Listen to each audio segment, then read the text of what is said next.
Good morning class. My name is Vinay Kumar Bind and welcome to my channel KM2 by Vinay sir. So today we are going to discuss liberty paper solution series और इसमें हम लोग 15 paper के set पूरा करने वाले हैं और हर एक क्वेश्चन को सिर्फ आंसर की बात नहीं, इससे रिलेटेड जो भी कॉन्सेप्ट होंगे वो पूरा हम यहाँ पर डिस्कस करने वाले हैं। क्योंकि बोर्ड में पीवाईक्यू आप करके जाते हो तो same to same question board में आने के चांस कम होते हैं। अगर आप 15 के 15 सेट करेंगे तो मुश्किल से 10-12 क्वेश्चन आ सकते हैं, बट अगर हम हर एक क्वेश्चन के कॉन्सेप्ट को सीखते चलेंगे तो डेफिनेटली आप बोर्ड के एमसीक्यू में जो आपको दिक्कत हो रही वो आपका क्लियर हो जाएगा। ठीक है, तो हर एक क्वेश्चन के कॉन्सेप्ट को सीखते हुए आंसर को भी हमें यहाँ पर देखना है। तो अगर आप चैनल पर नए हैं तो चैनल को लाइक से सब्सक्राइब जरूर कर लिए, क्योंकि हमने एनसीईआरटी के हर एक चैप्टर के 10 के 10 चैप्टर के इंटेक्स और एक्सरसाइज क्वेश्चन को डिटेल में ईच एंड एवरी क्वेश्चन को डिस्कस किया हुआ है। अगर एनसीईआरटी में कहीं भी कोई भी क्वेश्चन में दिक्कत है तो आप इजी तरीके से प्लेलिस्ट में जाके हर एक चैप्टर को देख सकते हैं और इसी में हमारा अब लिबर्टी पेपर सॉल्यूशन होगा, है ना। तो चलिए देखते हैं जो फर्स्ट क्वेश्चन है, जो ये मार्च 2024 का है और लिबर्टी में पहला सेट पेपर है ना। देखिए क्वेश्चन है Cannizzaro reaction is not given. तो आपको ये जो चार ऑप्शन दिया हुआ है इसमें से देखना कि कैनिज़ारो रिएक्शन कौन सा नहीं होगा। तो इसमें अगर हम बात करें कैनिज़ारो रिएक्शन की, है ना, कैनिज़ारो रिएक्शन ये चैप्टर नंबर 8 में क्रॉस एल्डोल के बाद का टॉपिक है। कैनिज़ारो रिएक्शन की कंडीशन क्या है कि जो भी एल्डिहाइड हो, है ना, जो भी एल्डिहाइड हो उसके पास कोई अल्फा हाइड्रोजन नहीं होना चाहिए, मतलब नो अल्फा हाइड्रोजन। ठीक है, एक तो ये पॉइंट है। दूसरा पॉइंट ये है कि ये हमेशा जो रिएजेंट होता है वो कंसंट्रेटेड KOH या फिर NaOH यूज करते हैं। तीसरा पॉइंट ये है इसमें डिसप्रपोर्शनेशन रिएक्शन होता है। ठीक है, डिसप्रपोर्शनेशन रिएक्शन होता है। पूरी चैप्टर में डिसप्रपोर्शनेशन रिएक्शन सिर्फ कैनिज़ारो रिएक्शन में है। डिसप्रपोर्शनेशन मीन्स व्हाट कि इसमें एक मॉलिक्यूल क्या होगा, रिड्यूस होगा और रिड्यूस होके उतने ही कार्बन का अल्कोहल फॉर्म करता है और दूसरा मॉलिक्यूल ऑक्सीडाइज होके यहाँ पर कार्बोक्सिलिक एसिड का सॉल्ट बनाता है ना। इतना इसमें चाहिए। अब यहाँ पर अगर इस क्वेश्चन के आंसर की बात करें तो देखिए आपका जो फर्स्ट ऑप्शन है फॉर्मल्डिहाइड, इसमें अल्फा हाइड्रोजन है कि नहीं है, तो नहीं है। इसमें आप SCHO को आप देखेंगे तो SCHO आपका कैसा है, अल्फा हाइड्रोजन नहीं है, तो ये तो कैनिज़ारो रिएक्शन देगा। दूसरा बेंजल्डिहाइड, इसमें भी अल्फा हाइड्रोजन नहीं है तो ये भी कैनिज़ारो रिएक्शन देगा। तीसरा जो है CHO जिस कार्बन से जुड़ा है ये कार्बन भी टेट्रावैलेंसी कंप्लीट कर चुका है तो इसके पास भी अल्फा हाइड्रोजन नहीं है। बट अगर डी आंसर को आप चेक करो, है ना, तो डी ऑप्शन में इसका कॉमन नेम है एसिटल्डिहाइड, है ना। और इसमें देखिए अल्फा कार्बन यहाँ पर है। देखिए स्ट्रक्चर अगर हम बात करें CH3CHO, अल्फा कार्बन होता क्या है, फंक्शनल ग्रुप जो है, जैसे ये CHO फंक्शनल ग्रुप है, इसके जस्ट एडजेसेंट वाला कार्बन अल्फा हाइड्रोजन होता है। इसमें कितने अल्फा हाइड्रोजन, 3 अल्फा हाइड्रोजन है। और आपसे क्वेश्चन में ध्यान रखिए बोला है नॉट गिवन, मतलब 3 देंगे और एक नहीं होगा। तो आपका आंसर क्या होगा, एसिटल्डिहाइड या फिर डी जो आंसर है वो आपका इसका करेक्ट आंसर है। सेकेंड क्वेश्चन की बात करें तो सेकेंड क्वेश्चन में क्या दिया हुआ है, which product is obtain when cyclopentanone react with hydroxyl amine in acidic medium, है ना। तो साइक्लोपेंटेनॉन क्या होता है, ठीक है, तो साइक्लोपेंटेनॉन का मतलब 5 कार्बन का आपको कीटोन लेना है। चलिए ये कीटोन हो गया। उसके बाद देखिए ये आपका साइक्लोकीटोन है ना, 5 कार्बन आपको दिख ही रहे हैं। अब कीटोन या कोई भी aldehydic compound, generally aldehyde and ketone में, ये एल्डिहाइड चैप्टर का है, चैप्टर नंबर 8 से। अब इसको हाइड्रोक्सिल अमाइन से रिएक्शन कराएं। हाइड्रोक्सिल अमाइन होता क्या है, उसका फॉर्मूला होता है NH2OH, है ना। इस कंपाउंड को बोलते हैं क्या, hydroxyl amine.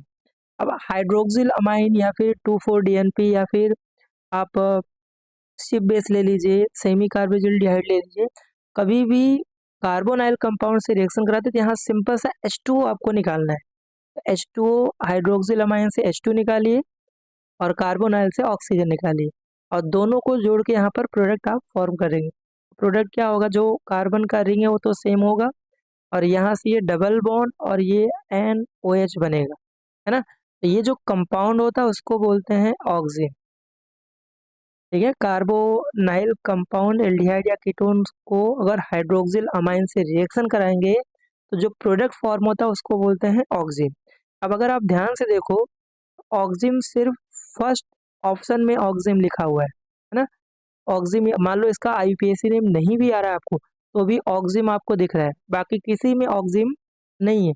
That means answer कौन सा होगा, फर्स्ट ही होगा। ओके, इस कंपाउंड का नाम क्या है, साइक्लोपेंटेनॉन ऑक्सीन। इसका आंसर क्या हो जाएगा, फर्स्ट।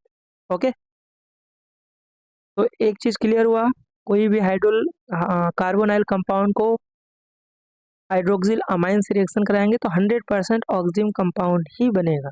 ओके, चलिए आगे बढ़ते हैं। थर्ड जो क्वेश्चन है, क्या दिया है, which of following compound give iodoform test. तो अगर हम बात करें यहाँ पर आइडोफॉर्म कंपाउंड का, है ना, तो आइडोफॉर्म जो रिएक्शन है उसके कंडीशन बहुत जरूरी है, उसको देख लेते हैं। ठीक है, तो आइडोफॉर्म रिएक्शन ये भी बहुत इंपॉर्टेंट रिएक्शन है। तो आइडोफॉर्म देखिए, आइडोफॉर्म में अगर मैं हेलोफॉर्म की बात करूँ, CHX3 होता है ना। अब इसमें अगर फ्लोरोफॉर्म होगा तो CHF3 होगा, क्लोरोफॉर्म होगा CHCl3 होगा, और अगर क्लोरोफॉर्म होगा तो क्लोरोफॉर्म हो गया, ब्रोमोफॉर्म होगा CHBr3 होगा, और आइडोफॉर्म होगा CHI3 होगा। ठीक है, अब इनमें जो फर्स्ट थ्री हैं वो कलरलेस होते हैं। कैसे होते हैं, कलरलेस। ओके, और ये जो आइडोफॉर्म बनता है वो इम्पॉर्टेंट क्यों है, क्योंकि इससे जो बनता है वो येलो कलर का PPT फॉर्म करता है, बाकी सब कलरलेस है। ये तो हुआ। अगर मैं बात करूँ कि आइडोफॉर्म में जो रिएजेंट यूज होता है, तो रिएजेंट क्या यूज होगा, दो ऑप्शन है, या तो लिखा होता है NaOI, है ना, सोडियम हाइपो आयोडाइड, या फिर हो सकता है NaOH और I2 लिखा हो। इनको मिक्स करके यही सोडियम हाइपो आयोडाइड बनता है। तो अगर क्लोरोफॉर्म आएगा तो आई के प्लेस पे क्लोरीन होगा, ब्रोमोफॉर्म होगा तो ब्रोमीन आ जाएगा, है ना। तो ये दो ऑप्शन है। और सबसे इम्पोर्टेंट इसका कंडीशन, कि आप कैसे पहचानोगे कोई भी ऑप्शन दिया हो कौन सा हेलो फॉर्म रिएक्शन देगा। तो दो ही कंडीशन है, या तो उस कंपाउंड में मिथाइल कीटोन दिया हो, CH3CU, इसको बोलते हैं क्या, मिथाइल कीटोन, और या फिर isopropyl alcohol they. That means ये चीज आइसोप्रोपाइल अल्कोहल, ये NCERT में भी दिया है, आपको जानना बहुत जरूरी है। ओके, अब यहाँ पर आपको देखना है कि किस ऑप्शन में, इन चारों ऑप्शन में किस ऑप्शन में CH3CO ग्रुप प्रेजेंट है। अगर मैं बात करूँ प्रोपेनल, प्रोपेनल क्या होता है, CH3CH2CHO। इसमें देखिए इथाइल कीटोन है, तो ये तो नहीं देगा। एसीटोन कॉमन नेम दिया है CH3, C double bond O और CH3। आपको यहाँ पर साफ साफ दिख रहा है कि इसमें मिथाइल कीटोन प्रेजेंट है, दोनों में से कोई भी दे सकते हो। दैट मीन्स इसका आंसर क्या होगा, B होगा। बाकी बेंजोफिनॉन में भी नहीं होता है, पेंट 3 ऑन में भी नहीं होगा।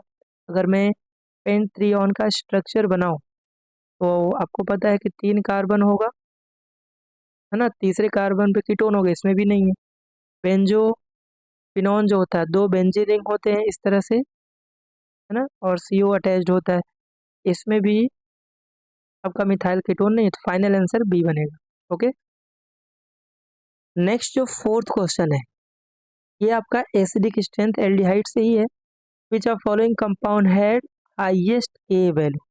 इसका भी कॉन्सेप्ट बहुत जरूरी है, और एक 2025 में पक्का MCQ क्वेश्चन आने वाला है, तो इसको आप थोड़ा ध्यान दीजिए। देखिए, इसका कॉन्सेप्ट ये है कि एसिडिक जो स्ट्रेंथ होता है वो डायरेक्टली प्रोपोर्शनल टू Ka होता है, और इनवर्सली प्रोपोर्शनल टू Pk होता है। पहले तो ये ध्यान रखना है, ये कॉन्सेप्ट। और एक चीज और, इलेक्ट्रॉन विड्राइंग जो ग्रुप होते हैं वो एसिडिक नेचर को बढ़ाते हैं, है ना, एसिडिक नेचर को बढ़ाते हैं। और इलेक्ट्रॉन डोनेटिंग जो ग्रुप होते हैं वो एसिडिक नेचर को घटाते हैं। ओके, अब इसमें आपको देखिए ऑर्डर भी चाहिए। एनसीईआरटी में अगर आपने एल्डिहाइड कीटोन कार्बोक्सिलिक एसिड पढ़ा हो तो इसमें एक ऑर्डर दिया हो, सबसे ज़्यादा होता है CF3 का, उसके बाद CCl3 का, उसके बाद नाइट्रो, उसके बाद CN, उसके बाद फ्लोरीन, क्लोरीन, ब्रोमीन, आयोडीन और सबसे कम होता है पीएच का, है ना। अब ऑप्शन पे चलते हैं। ये पूरा कॉन्सेप्ट हो गया। अब देखिए इसमें कार्बोक्सिलिक सब में कॉमन है ना, सब में कार्बोक्सिलिक ग्रुप ही आपको दिख रहा है। इसमें देखिए NO2 ग्रुप है, इसमें ब्रोमीन है, इसमें CCl3 है और इसमें मिथाइल ग्रुप है। तो ऑब्वियस सी बात है कि CF3 सबसे टॉप है, CCl3 उसके बाद सेकेंड हाईएस्ट है। एनसीईआरटी में अगर पढ़ेंगे तो ये CCl3 का कॉन्सेप्ट नहीं दिया है, तो ये सबसे ज़्यादा इलेक्ट्रॉन सेकेंड हाईएस्ट है ना। तो यहाँ पर जो आंसर बनेगा इसका सी आंसर होगा, क्योंकि चारों के चारों में से 3 में से इलेक्ट्रॉन डोनेटिंग ग्रुप है और एक डी वाला जो है इलेक्ट्रॉन, सॉरी 3 में इलेक्ट्रॉन विड्राइंग ग्रुप है, A B C में, और डी में इलेक्ट्रॉन डोनेटिंग। तो के वैल्यू क्या होगा, जो हाईएस्ट अच्छा एसिड है ना, K value directly proportional to acidic strength, that mean इसका आंसर जो बनेगा वो सी आंसर होगा। ओके, हम यहाँ पर पूरे कॉन्सेप्ट को भी लेके चल रहे हैं कि आपको अगर इससे रिलेटेड कोई भी आने वाले बोर्ड एग्जाम में MCQ आए तो आपसे पूरा बन जाए, थ्योरी का क्वेश्चन है तो भी आपसे हो जाए। हमें MCQ को 15 के 15 सेट को ऐसे ही पढ़ेंगे तो आप डेफिनेटली बोर्ड में के MCQ में बहुत अच्छा स्कोर करेंगे। अगर इसको आंसर रटने की कोशिश किया तो फिर वो आपका सिर्फ पर्टिकुलर क्वेश्चन होगा। इसीलिए हमने ये सीरीज स्टार्ट किया है, क्योंकि बहुत सारे बच्चों को MCQ में दिक्कत हो रही है। तो चलिए आगे बढ़ते हैं नेक्स्ट क्वेश्चन की तरफ।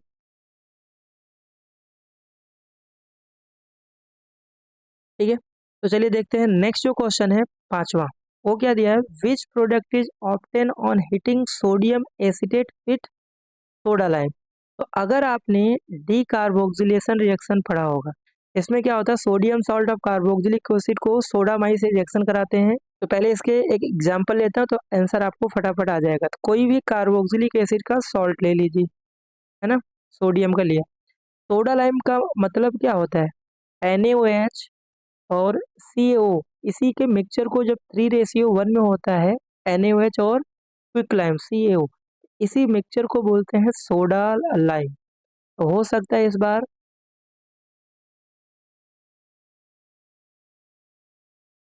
तो सोडा लाइम क्या होता है ये भी इम्पोर्टेंट है। सोडा लाइम जो होता है वो NaOH और CO का 3:1 में क्या होता है, एक मिक्सचर होता है, इसको सोडा लाइम बोलते हैं। तो हो सकता है इस बार 2025 में आपको सोडा लाइम का कंपोजिशन पूछ ले, कौन सा कितने रेशियो होता है ना। इससे जब रिएक्शन कराते हैं तो रिएक्शन का कॉन्सेप्ट ये है कि आप यहाँ से कार्बोक्सिलिक एसिड से COONA और यहाँ से ONA आप निकाल दीजिए। तो यहाँ से बचा क्या, R और यहाँ से H और साइड में आपको मिल जाएगा Na2CO3। तो ध्यान देने वाली बात है कि जो भी आपने सॉल्ट लिया हुआ है कार्बोक्सिलिक एसिड, उससे एक कार्बन कम का आपको अल्केन मिलेगा। ओके, अब आते हैं क्वेश्चन पे। तो क्वेश्चन को अगर ध्यान से देखें आप, तो आपको दिया है किसका, सोडियम एसीटेट। सोडियम एसीटेट क्या होता है, सोडियम एसीटेट है CH3COONA, इसको बोलते हैं सोडियम एसीटेट। ये आपने एसिटिक एसिड का नाम सुना है, तो सोडियम एसिड ऑब्वियस सी बात यही है। तो अब इससे एक कार्बन कम का एल्केन बनेगा, है ना। इसको अगर सोडा लाइम से आप रिएक्शन कराएंगे सेम, यहाँ से ये चीज़ पूरा बाहर निकल जाएगा, यहाँ से क्या बन जाएगा, मीथ। हो सकता है इस बार बोर्ड में आपको आ जाएगा सोडियम प्रोपेनोइक एसिड या सोडियम प्रोपेनोएट। तो क्या बनेगा, एक कार्बन कम मतलब 2 कार्बन का एल्केन मतलब ईथेन बनेगा। और हो सकता है ऐसा भी क्वेश्चन है कि आपको बोल दे कि मीथेन आपका प्रोडक्ट फॉर्म हो रहा है बाई डीकार्बोक्सिलेशन रिएक्शन से, तो बताइए सॉल्ट कौन सा होगा, एक कार्बन ज़्यादा का आपका सॉल्ट हो जाएगा। ऑप्शन में सोडियम एसिटेट दिया होगा। क्लियर है, ये इसका पूरा कॉन्सेप्ट हो गया इसका डीकार्बोक्सिलेशन का। चलिए नेक्स्ट क्वेश्चन की तरफ चलते हैं, क्वेश्चन नंबर 6। क्वेश्चन नंबर 6 में क्या दिया है, which of following compound give carbylamine test. Amine chapter का फेमस नेम रिएक्शन है। हम जो भी डिस्कस करें आपको आइडिया भी ये लग रहा है नेम रिएक्शन ज़्यादा पूछ रहे हैं ऑर्गेनिक से। तो अगर मैं बात करूँ कार्बाइल अमाइन रिएक्शन की, है ना, कौन सा, कार्बाइल अमाइन रिएक्शन, या फिर इसी को आइसोसाइनाइड टेस्ट भी कहते हैं, है ना। कार्बाइल अमाइन रिएक्शन या फिर आइसोसाइनाइड, इसका कॉन्सेप्ट ये क्या है कि कोई भी आप प्राइमरी आप एलिफेटिक या एरोमेटिक अमाइन लेते हैं और क्लोरोफॉर्म CaCl3 और 3 मोल के से रिएक्शन कराते हैं। ओके, कंडीशन ये है कि जो भी अमाइन लोगे वो प्राइमरी अमाइन होना चाहिए, point should be noted. Aliphatic या एरोमेटिक कोई भी ले सकते हो। तो ये जो NH2 ग्रुप है ना, प्राइमरी अमाइन का, वो आइसोसाइनाइड में कन्वर्ट हो जाता है। बाकी यहाँ से 3 मोल KCl और 3 मोल H2O फॉर्म होगा। ये जो कंपाउंड है वो आइसोसाइनाइड है, दैट्स वाई इसको आइसोसाइनाइड। इसका स्मेल कैसा, फॉल स्मेलिंग होता है, गंदा स्मेल होता है ना। ये तो पूरा कॉन्सेप्ट हो गया। अब आते हैं क्वेश्चन पे। आपको बोला कि कौन सा कार्बाइल अमाइन टेस्ट देगा, तो बोर्ड वाले चालाकी ये करेंगे, आपको फॉर्मूला नहीं देगा, आपको नाम देंगे। वो भी आपसे जानना चाहते हैं कि भाई आपको IUPAC नेम पता है या नहीं पता है। तो मिथाइल अमाइन, पहले आप सारे ऑप्शन को पढ़िए। देखिए अमाइड दिया है तो ये पक्का तो नहीं होने वाला। ट्राई मिथाइल अमाइन दिया, मतलब ये टर्सरी अमाइन है, तो ये भी नहीं देगा। मिथाइल अमाइन की बात करें तो मिथाइल अमाइन क्या है भाई, CH3 और यहाँ से NH2, ये प्राइमरी। और इसके अगर फर्स्ट ऑप्शन की बात करें तो आइसोप्रोपाइल अमाइन, तो आइसोप्रोपाइल अमाइन का स्ट्रक्चर क्या होता है कि CH3 और यहाँ पर भी CH3 होगा और यहाँ पर होगा NH2, ये भी आपका प्राइमरी अमाइन हुआ और ये मिथाइल अमाइन ये भी प्राइमरी, तो मतलब इसका जो आंसर बनेगा वो दोनों होगा, है ना। क्वेश्चन में हो सकता है कुछ मिस प्रिंटिंग हो। फिलहाल इस क्वेश्चन के अकॉर्डिंग जो आंसर बन रहा है आइसोप्रोपाइल अमाइन और मिथाइल अमाइन दोनों ही प्राइमरी अमाइन है, ये दोनों ही कार्बाइल अमाइन टेस्ट देंगे। ओके, चलिए आगे बढ़ते हैं। क्वेश्चन नंबर 7 बोला है कि which reagent is use to distinguish between secondary and tertiary amine. देखिए ऑप्शन अगर पढ़े, नेस्लर रिएजेंट दिया है, टॉलेंस रिएजेंट, ये तो एल्डिहाइड टेस्ट देगा, ये तो बिल्कुल नहीं होगा। स्टिप बेस्ड, ये भी नहीं होगा, कार्बोनाइल ग्रुप देता है।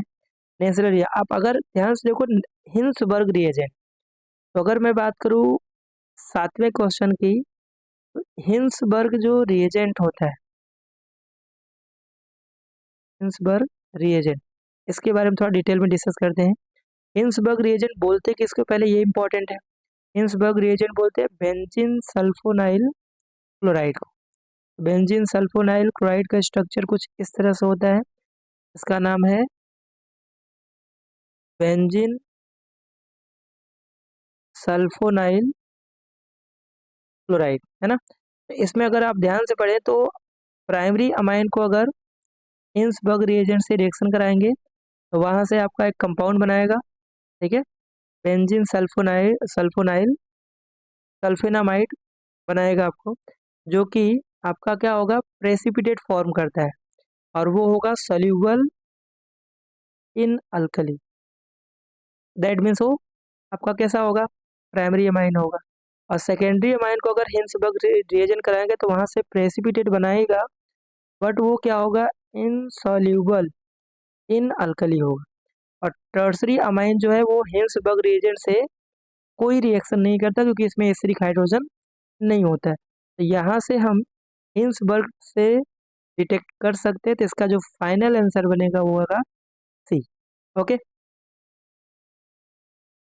नेक्स्ट आते हैं 8वें क्वेश्चन पे।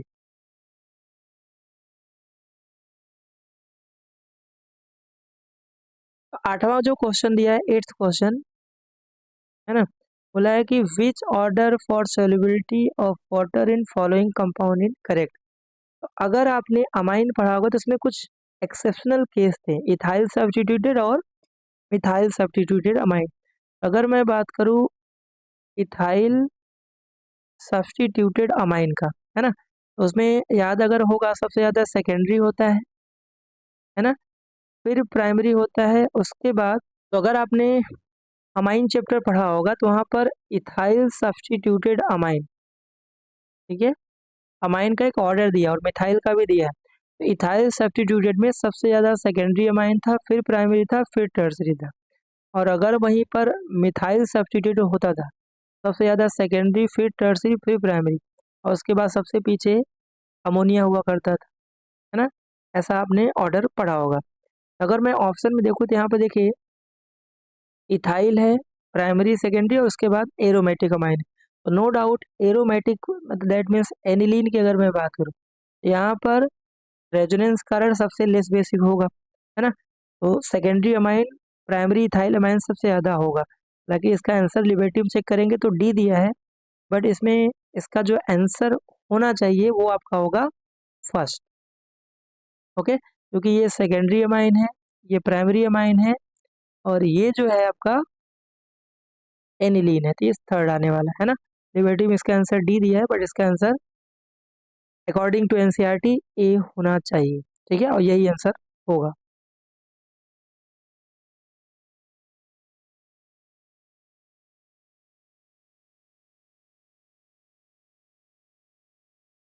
चलिए बात करते हैं एक 9th क्वेश्चन का। क्वेश्चन क्या है, give the IUPAC name of product due to acetylation of aniline. ठीक है, एनिलीन का एसिटाइलेशन प्रोडक्ट क्या होगा। तो इसका अगर रिएक्शन असाइलेशन रिएक्शन आपने पढ़ा था अमाइन में, तो एनिलीन जो होता है उसका स्ट्रक्चर तो आपको पता होना चाहिए। एनिलीन में क्या होता है, बेंजीन, और इसके ऊपर होता है NH2। NH2 को थोड़ा सा मैं ओपन कर लेता हूँ, है ना। ये कंपाउंड है एनिलीन। और एसिटाइलेशन का मतलब आप जो कंपाउंड लेने वाले हो वो लोगे एसिटिक एसिड का सब्स्टिट्यूटेड क्लोरीन आप लोगे, इसी को बोलते हैं एसिटाइनाइल क्लोराइड, है ना। क्योंकि एसिडिक एसिड से ही ये बना है, OH को हटा के Cl लगा दिया। अब इसका जब प्रोडक्ट कैसे आप बनाएंगे, सिंपल सा, बहुत सिंपल सा कॉन्सेप्ट है। यहाँ से आप HCl निकाल दीजिए, जो कंपाउंड बना वो क्या बनेगा, ये बेंजीन तो ऐसे ही रहेगा, यहाँ से NH, फिर यहाँ से C डबल बॉन्ड O और CH3। इस कंपाउंड का नाम क्या होगा, एन फिनाइल। ठीक है, एन फिनाइल।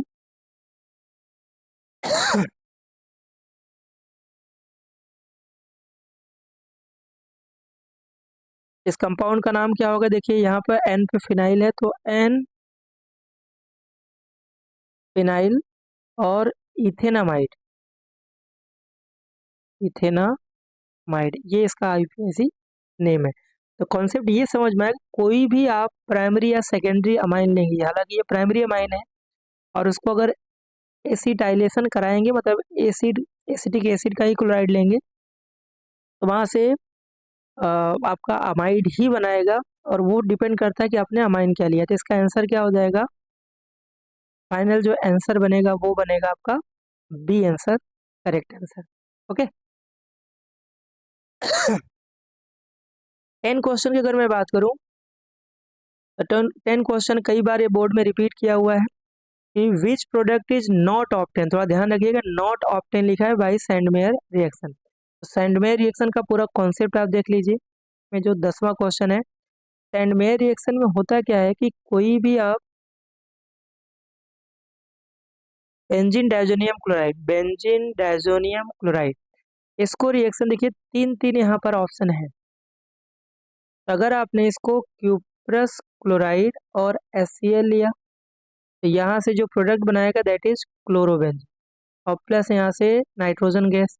और अगर आपने क्यूप्रस ब्रोमाइड लिया, Cu2Br2 और HBr, और दूसरा CuCN और KCN, तो जब यहाँ से बना देगा ब्रोमोबेंजीन, और यहाँ से बना देगा कौन सा, साइनोबेंजीन, और साइड में डाइजोनियम सॉल्ट है, तो अभी सी बात है N2 गैस निकलेगा।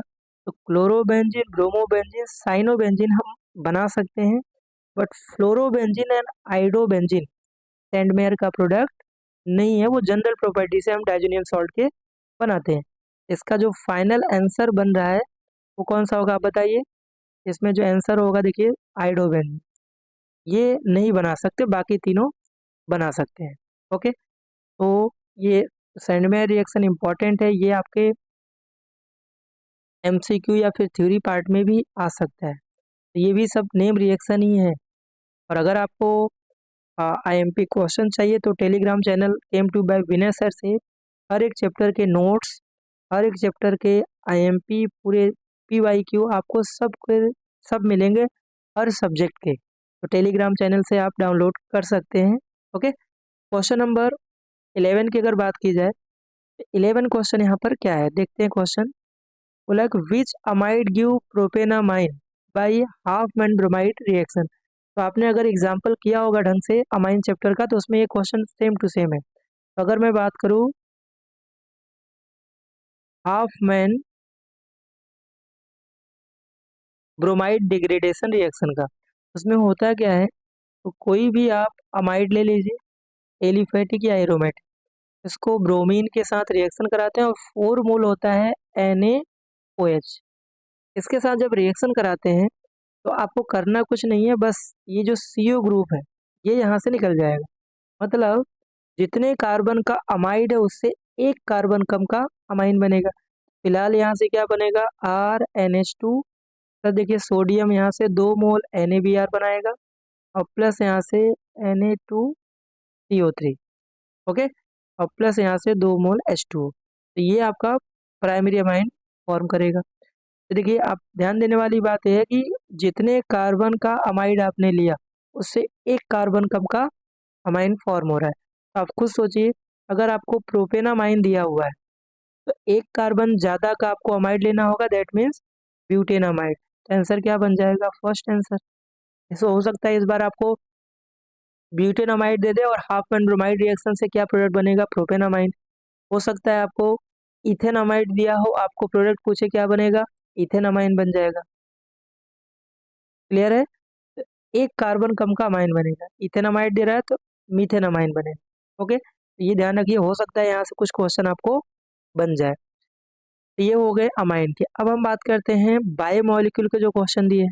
बायोमोलिक्यूल में देखिए पहला दिया what is the hydrolysis product of lactose. Lactose के हाइड्रोलिसिस से, इसके हाइड्रोलिसिस करेंगे तो वहाँ से आपको ग्लैक्टोज मिलता है और प्लस यहाँ से मिलता है क्या, ग्लूकोज। इसका आंसर हो जाएगा सी, है ना। तो ये आपका डाइसेक्राइड का एग्जाम्पल, ये भी इंपॉर्टेंट है। ठीक है, डाइसेक्राइड होते हैं। इसके और कौन कौन से हैं, अगर आपने सुक्रोज पढ़ा होगा, है ना, इसके अलावा माल्टोज पढ़ा होगा, ये सब के सब डाइसेक्राइड है ना। और इसमें जो सुक्रोज होता है वो नॉन रिड्यूसिंग शुगर होता है। क्या होता है, नॉन रिड्यूसिंग शुगर होता है सुक्रोज। और अगर हो सकता है इस बार सुक्रोज का हाइड्रोलिसिस है तो यहाँ से अल्फा डी ग्लूकोज मिलता है और प्लस बीटा डी फ्रक्टोज मिलता है ना। और माल्टोज से 2 मोल यहाँ से अल्फा डी ग्लूकोज ही फॉर्म होता है और माल्टोज एक रिड्यूसिंग शुगर है। ओके, इसका जो आंसर है दैट इज सी, आंसर हो ग्लैक्टोज एंड ग्लूकोज। ओके, चलिए बात करते हैं क्वेश्चन नंबर 13 की। ये भी बायोमोलिक्यूल का ही है। अब यहाँ पर अगर मैं इस क्वेश्चन को बोला है कि विच of following acid is vitamin, है ना। विटामिन में अगर आपने सी सुना होगा, इसको स्कॉर्बिक एसिड बोलते हैं। एक लौता जो विटामिन का टेबल आपको बायोमोलिक्यूल मिलेगा, विटामिन सी स्कॉर्बिक एसिड, इसका स्कर्वी डिजीज होता है। इसके अलावा कौन सा डिजीज होता है, स्कर्वी डिजीज होता है। इसके अलावा अगर मैं बात करूँ विटामिन के बहुत पूछता है, ये ब्लड क्लॉटिंग टाइम जो होता है ना, वो आपका इंक्रीज हो जाता है। इसके अलावा विटामिन डी से रिकेट्स रोग होता है, ठीक है, बोन्स का सॉफ्ट होता है, या अ, ठीक है, हड्डी से रिलेटेड जितने भी बोन से रिलेटेड वो विटामिन से। विटामिन ए की मैं बात करूं, विटामिन ए से कॉर्निया हार्डनिंग और कॉर्निया जेरोप्थेल्मिया इसको बोलते हैं, है ना। और विटामिन B1 से अगर बात की जाए, थायमाइन होता है डिजीज, इसका केमिकल नेम है। बाकी इससे डिजीज जो होता है बेरी बेरी डिजीज होता है ना। विटामिन बी, ठीक है, विटामिन जो B2 है उसका नाम राइबोफ्लेविन है। विटामिन B6 जो है उसको पायरिडॉक्सिन बोलते हैं, है ना। ये केमिकल नेम विटामिन वाला जो टॉप टेबल आपके एनसीईआरटी में दिया हुआ है, पूरा अच्छे से पढ़ के जाइए, उससे डिजीज या फिर केमिकल नेम 4 हैं वो भी पूछ सकते हैं। इसके अलावा विटामिन के क्लासिफिकेशन पढ़ के जाइए कि वह 2 टाइप के विटामिन होते हैं, fat soluble, oil soluble and water soluble. तो फैट सोल्यूबल विटामिन कौन से होते हैं? अगर मैं फैट सोल्यूबल तो कीड़ा याद रखिएगा, vitamin K E D A that are oil या फैट सोल्यूबल, इसको एडिपोज बोलते हैं, फैट स्टोरिंग होता है। बाकी बी एंड सी जो होते हैं वाटर सोल्यूबल होता है, डाइट के थ्रू हमें लेना होता है क्योंकि ये यूरिन के थ्रू पास आउट हो जाते हैं, एक्सेप्ट बी 12। बी 12 विटामिन हमारे बॉडी में स्टोर होता है। तो विटामिन का पूरा कॉन्सेप्ट हमने यहाँ पर डिस्कस कर दिया है और डेफिनेटली यहाँ से आपको 2025 में एक एमसीक्यू मिलने वाला है ना। पूरा इस तरह से आपको एमसीक्यू प्रिपेयर करना है। चलिए क्वेश्चन नंबर 14 की बात करते हैं। क्वेश्चन है hydrogen bond is present in which two pair of base in a double helical structure of DNA. ये भी आपको पीवाईक्यू में कई बार एमसीक्यू में रिपीट मिलेगा, तो इसका पूरा कॉन्सेप्ट बता दे रहा हूँ मैं। देखिए डीएनए जो होता है डीऑक्सीराइबो न्यूक्लिक एसिड, इसमें ए जी सी टी होते हैं 4 base, adenine, guanine, cytosine and thymine. Okay, और इसमें जो हाइड्रोजन बॉन्ड फॉर्म होता है, तो इसमें सी और जी के बीच हाइड्रोजन बॉन्ड फॉर्म होता है एंड ए एंड ई के बीच हाइड्रोजन बॉन्ड फॉर्म होता है। ध्यान रखिए सी जी एंड ए टी के बीच हाइड्रोजन बॉन्ड पेयर में चलते हैं, है ना। डबल या ट्रिपल हमें इसमें केमिस्ट्री में कोई ज़रूरत नहीं, बस आपको जानना है। और इसमें से थोड़ा सा जी वालों को याद रखिए, ग्योनाइन जो है इसको बाईसाइक्लिक भी बोलते हैं, ये बाईसाइक्लिक, और इसको प्यूरीन बेस भी बोलते हैं। आने वाले पीवाईक्यू में आपको मिलेगा कि चारों में से बाईसाइक्लिक कौन है या प्यूरीन। तो जी जो ग्योनाइन है वो आपका बाईसाइक्लिक भी होता है और प्यूरीन बेस भी उसको बोलते हैं। ओके, आरएनए को भी डिस्कस कर ही लेते हैं, हो सकता है इस बार आपको आरएनए से कुछ रिलेटेड क्वेश्चन बन जाए। तो आरएनए में जो बेस होते हैं वो ए जी सी यू होता है। तो फर्स्ट 3 तो आरएनए डीएनए का सेम होता है, इसमें जो यू होता है यूरेसिल वो अलग होता है आरएनए में, है ना। क्लियर है। और आरएनए 4 टाइप को होते हैं, एमआरएनए, है ना, टीआरएनए, इसके अलावा ठीक है एम टी, और इसके अलावा एक और होता है आरआरएनए, राइबोसोमल, है ना, क्या बोलते हैं आर आरएनए। तो 3 टाइप के आरएनए होते हैं, ये भी इंपॉर्टेंट है, messenger, transfer and ribosomal. Okay, तो आरएनए डीएनए से इस तरह क्वेश्चन बनते हैं। आपको ऐसा भी पूछ लेगा डीएनए में कौन सा बेस आरएनए से डिफरेंट होता है, डेट इज यूरेसिल। यूरेसिल सिर्फ आरएनए में होता है, डीएनए में थायमाइन होता है। चलिए बात करते हैं 15 क्वेश्चन। क्वेश्चन है which amino acid is not optically active. तो आपने 20 एमिनो एसिड पढ़ा है, उसमें से इकलौता जो है ग्लाइसिन वो आपका ऑप्टिकली एक्टिव नहीं होता है। अब इसका रीज़न क्या है, क्यों ऑप्टिकली एक्टिव ये नहीं होता है, तो इसके स्ट्रक्चर से सीधा सा रिलेटेड है। तो अगर मैं बात करूँ ग्लाइसिन के स्ट्रक्चर की, इसमें एक ही कार्बन से 2 हाइड्रोजन होते हैं, एक NH2 ग्रुप होता है और एक होता है कार्बोक्सिलिक ग्रुप।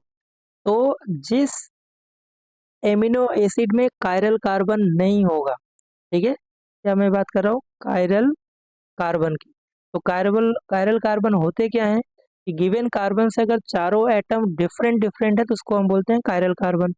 और जिसमें अगर कोई कायरल कार्बन नहीं है, नो कायरल कार्बन, तो वो क्या होते हैं ऑप्टिकली ऑप्टिकली इनएक्टिव होते हैं, ऑप्टिकली इनएक्टिव, दैट मीन्स वो ऑप्टिकली एक्टिव नहीं है। तो आप सिंपल सा स्ट्रक्चर अगर आपको क्लियर है, आपको दिख रहा है कि ग्लाइसिन के जो स्ट्रक्चर में कार्बन उसमें 2 हाइड्रोजन सेम सेम है, दैट मीन्स ये कायरल कार्बन नहीं है, तो इसीलिए ये ऑप्टिकली एक्टिव होते हैं। ग्लाइसिन को कैपिटल जी से यहाँ पर डिनोट करते हैं और इसका सिंबल होता है GLA, ठीक है, ये भी इंपॉर्टेंट है।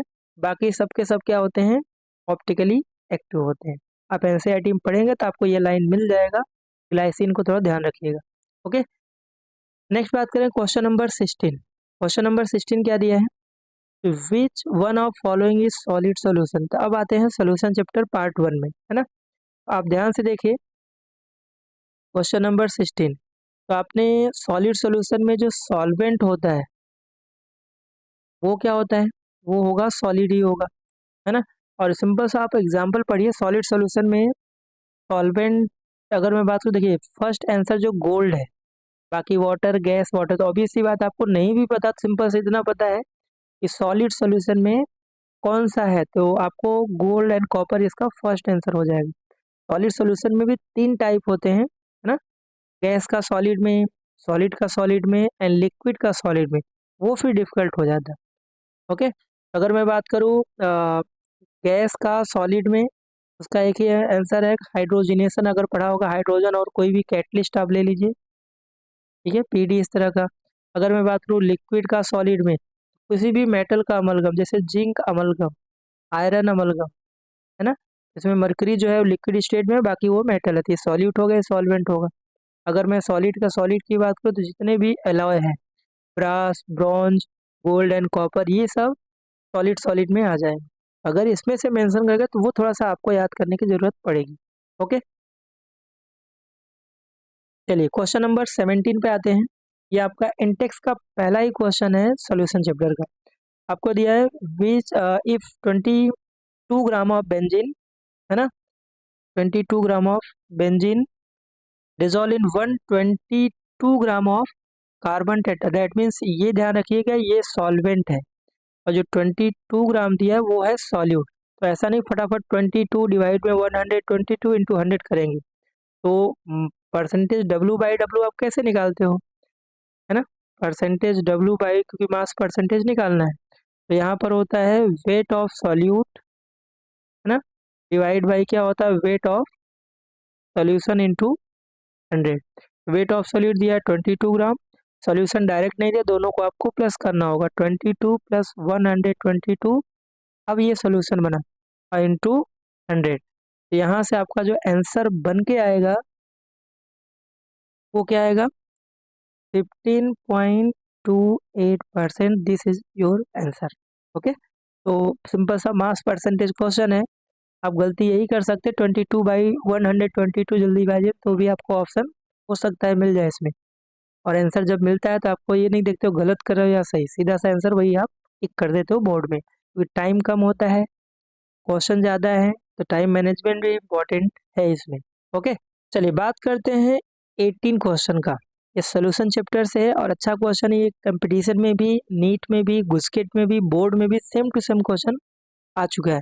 और लिबर्टी में इसका आंसर देंगे तो आंसर इसका ए दिया है, बट इसका जो आंसर एक्चुअल में होगा वो ये वाला होगा, ठीक है। सी का ज़्यादा होगा, फिर बी का ज़्यादा होगा, फिर ए का सबसे कम होगा, CBA। इसके कॉन्सेप्ट को हम सीखते हैं, क्या इसके पीछे कॉन्सेप्ट है ना।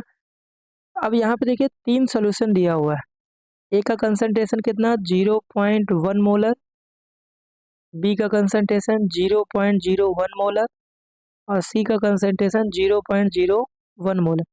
तीन सॉल्यूशन और तीनों में कॉमन क्या है, NaCl, है ना। तो आयनाइजेशन तो इसमें सब में दो ही आयन होंगे, कंसंट्रेशन यहाँ पर बस चेंज दिया है। वेंट ऑफ फैक्टर और कंसंट्रेशन का क्या रिलेशन है ना। तो अगर मैं बात करूँ ऑस्मोटिक प्रेशर आपने पढ़ा हुआ है, ऑस्मोटिक प्रेशर तो क्या होता है पाई इक्वल टू ICRT होता है ना। तो यहाँ से I और C, इसका जो रिलेशन आपको मिल रहा है उल्टा रिलेशन मिलेगा कंसंट्रेशन और वेंट ऑफ फैक्टर का। RT तो कांस्टेंट ही है, पाई को भी कांस्टेंट मान सकते हैं। ओके, अब यहाँ से जिसका कंसंट्रेशन ज़्यादा होगा उसका जो वेंट होगा, क्योंकि यहाँ पर देखिए NaCl है वो तो सेम आने वाला है ना। तो कंसंट्रेशन पे डिपेंड करा, कंसंट्रेशन किसका कम है, तो कंसंट्रेशन अगर इसमें देखो सबसे कम जो कंसंट्रेशन है वो किसका है, सी का 0.001। इसका जो IC की वैल्यू सबसे ज़्यादा होगा, फिर बी आएगा, फिर यहाँ से ए आएगा। इसका जो आंसर होगा वो CBA आएगा। हाँ, अगर कंसंट्रेशन चेंज कर दिया या फिर सॉल्ट चेंज कर दिया फिर वहाँ पर आपको देखना पड़ेगा। फिलहाल इसका जो आंसर बनेगा वो A answer is a right answer. Okay, चलिए 19 क्वेश्चन की बात करते हैं। दिया है 1 molar aqua solution of glucose which one is correct. देखिए ऑप्शन के अकॉर्डिंग डेल्टा टीबी और केबी, सिंपल सा डिप्रेशन इन फ्रीजिंग पॉइंट का कॉन्सेप्ट हम यहाँ पर यूज करने हैं। डिप्रेशन इन फ्रीजिंग पॉइंट, तो उसका फॉर्मूला क्या होता है, delta T F equal to I, sorry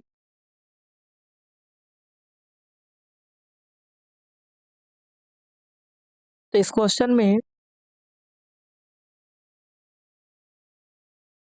तो 19 क्वेश्चन की अगर बात करें जिसमें दिया 1 molar aqua solution of glucose which one is correct, तो ऑप्शन के अकॉर्डिंग डेल्टा टी बी और के बी आर, दैट मीन्स यहाँ पर जो आप कॉलिगेटिव प्रॉपर्टी यूज करने वाले हैं, एलिवेशन इन बॉइलिंग पॉइंट, उसका फॉर्मूला क्या होता है, delta T B equal to I K B into M. क्योंकि एमसीक्यू क्वेश्चन है तो एम को ओपन नहीं करना है। अब क्वेश्चन में देखिए मोलैलिटी आपको 1 दे रखा है, ग्लूकोज जो है उसका ना तो डिसोसिएशन होता है ना तो एसोसिएशन, दैट मीन्स आई की वैल्यू क्या होगा 1। इसके ग्लूकोज के अलावा आपको पता होना चाहिए स्टार्च, सुक्रोज, यूरिया, इन सब के लिए आई की वैल्यू 1 ही होता है ना। सिंपल सा क्या बन रहा है, delta T B equal to 1 into K B और मोलैलिटी आपको 1 दिया ही है, तो इस क्वेश्चन का delta T B K B के बराबर होगा।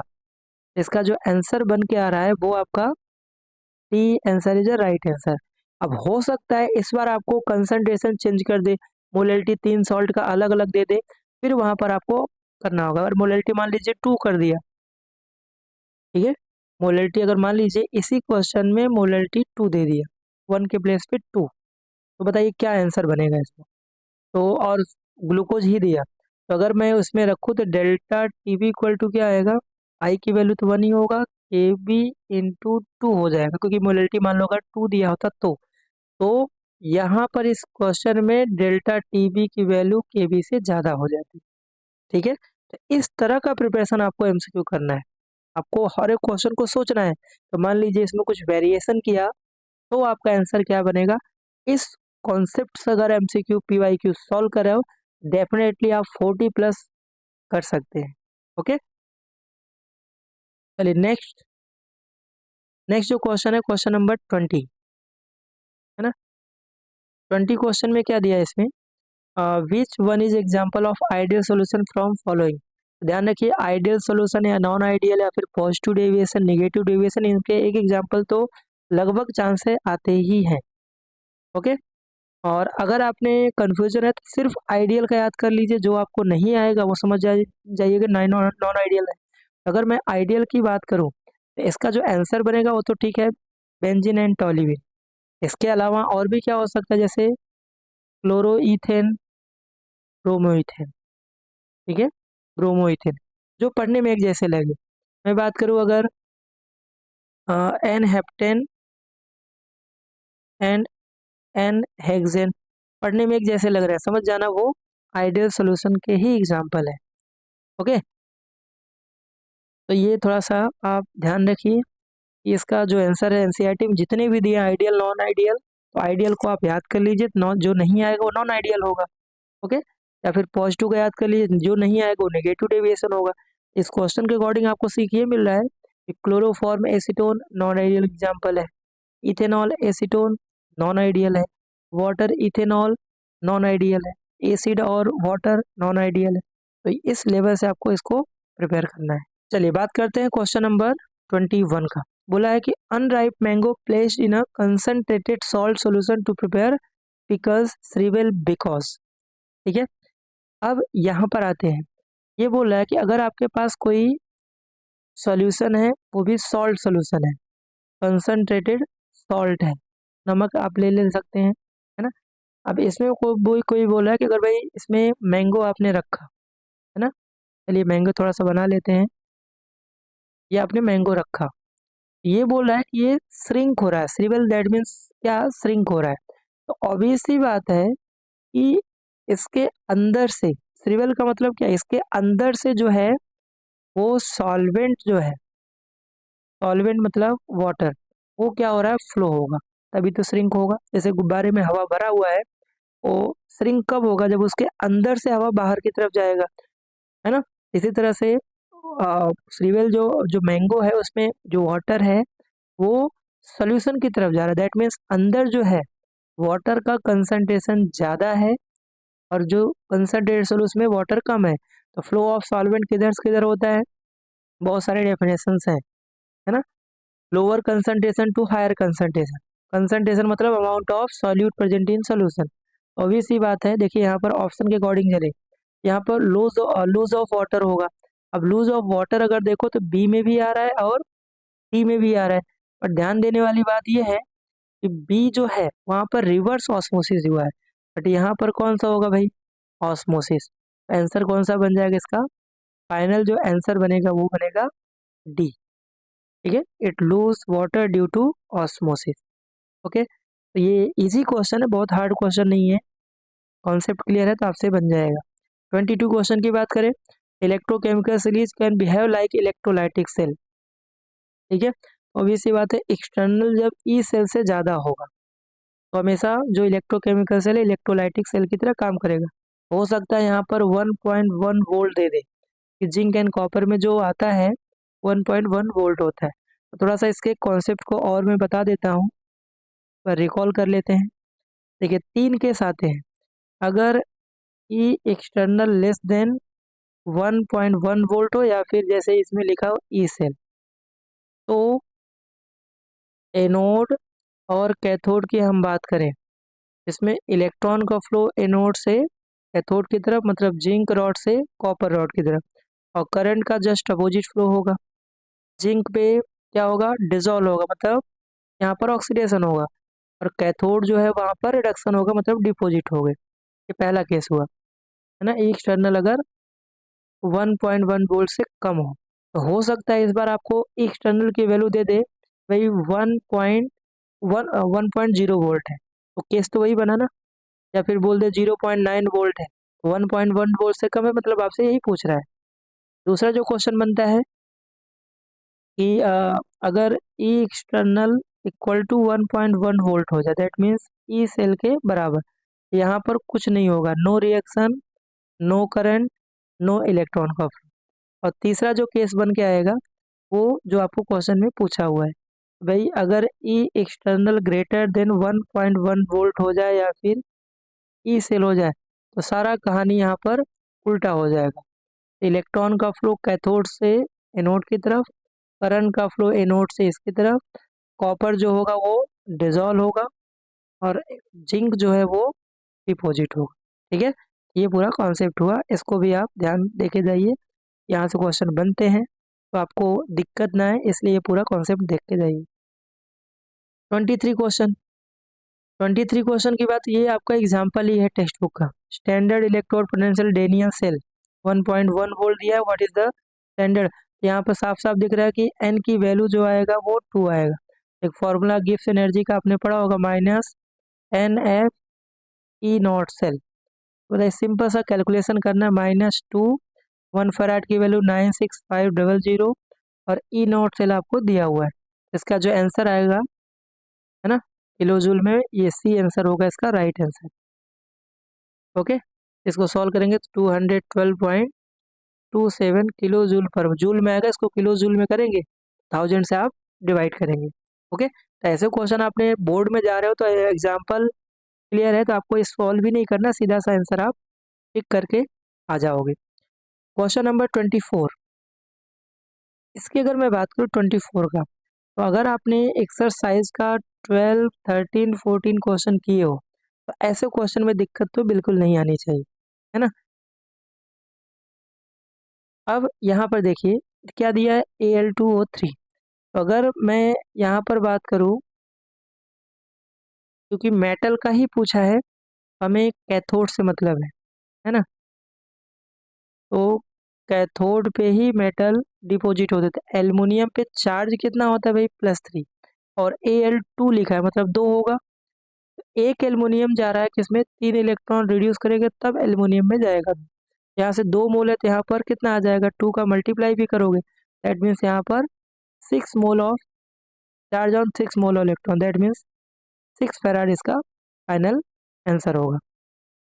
हो सकता है इस बार आपको आ जाए, भाई आपके पास CaCl2 है और 1 मोल कैल्शियम के लिए, तो Ca पे कितना +2 चार्ज है, ये 2 इलेक्ट्रॉन गेन करेगा, तो यहाँ से इसका मतलब 2 फैराड होगा।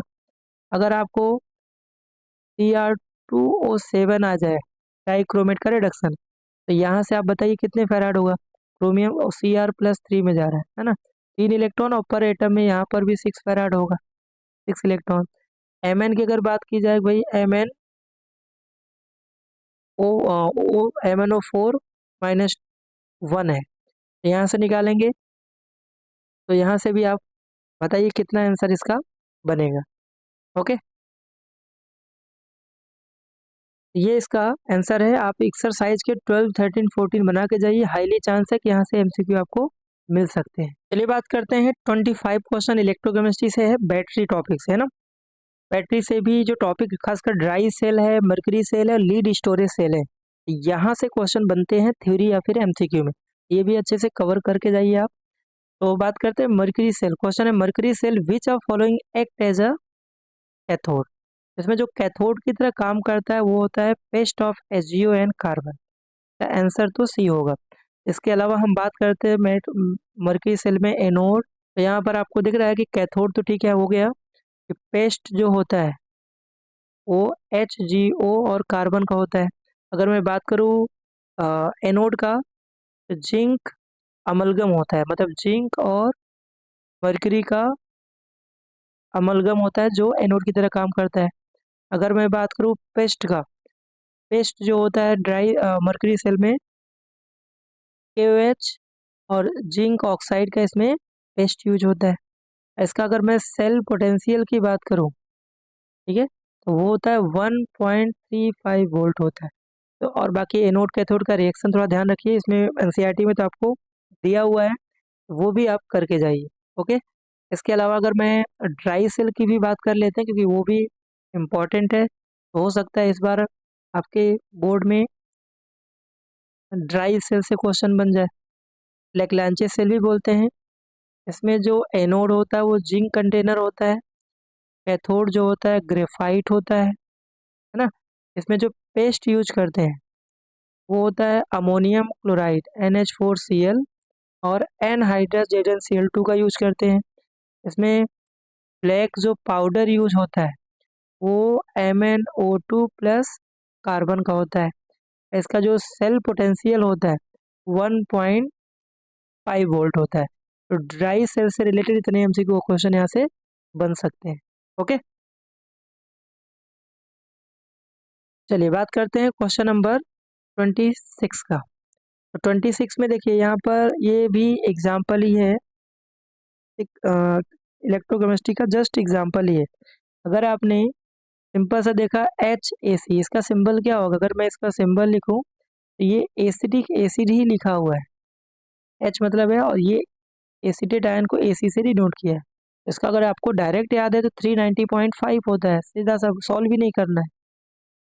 ठीक है, अब इसको सॉल्व कैसे करेंगे, तो भाई इसका हमें लिमिटिंग मोलर कंडक्टिविटी निकालना है।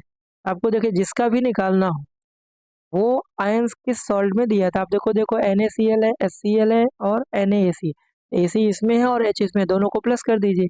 इसका कैसे निकालेंगे, जो मोलर कंडक्टिविटी दिया है किसका NaAC प्लस मोलर कंडक्टिविटी किसका HCl का, इन दोनों को प्लस करिए और माइनस मोलर कंडक्टिविटी जो NaCl उसको माइनस कर दीजिए। इनकी वैल्यू क्या दिया है देखिए, NaAC का दिया है 91 प्लस 425.9, इनको प्लस करिए और माइनस 126.4, यहाँ से 390.5 आपका आंसर होगा।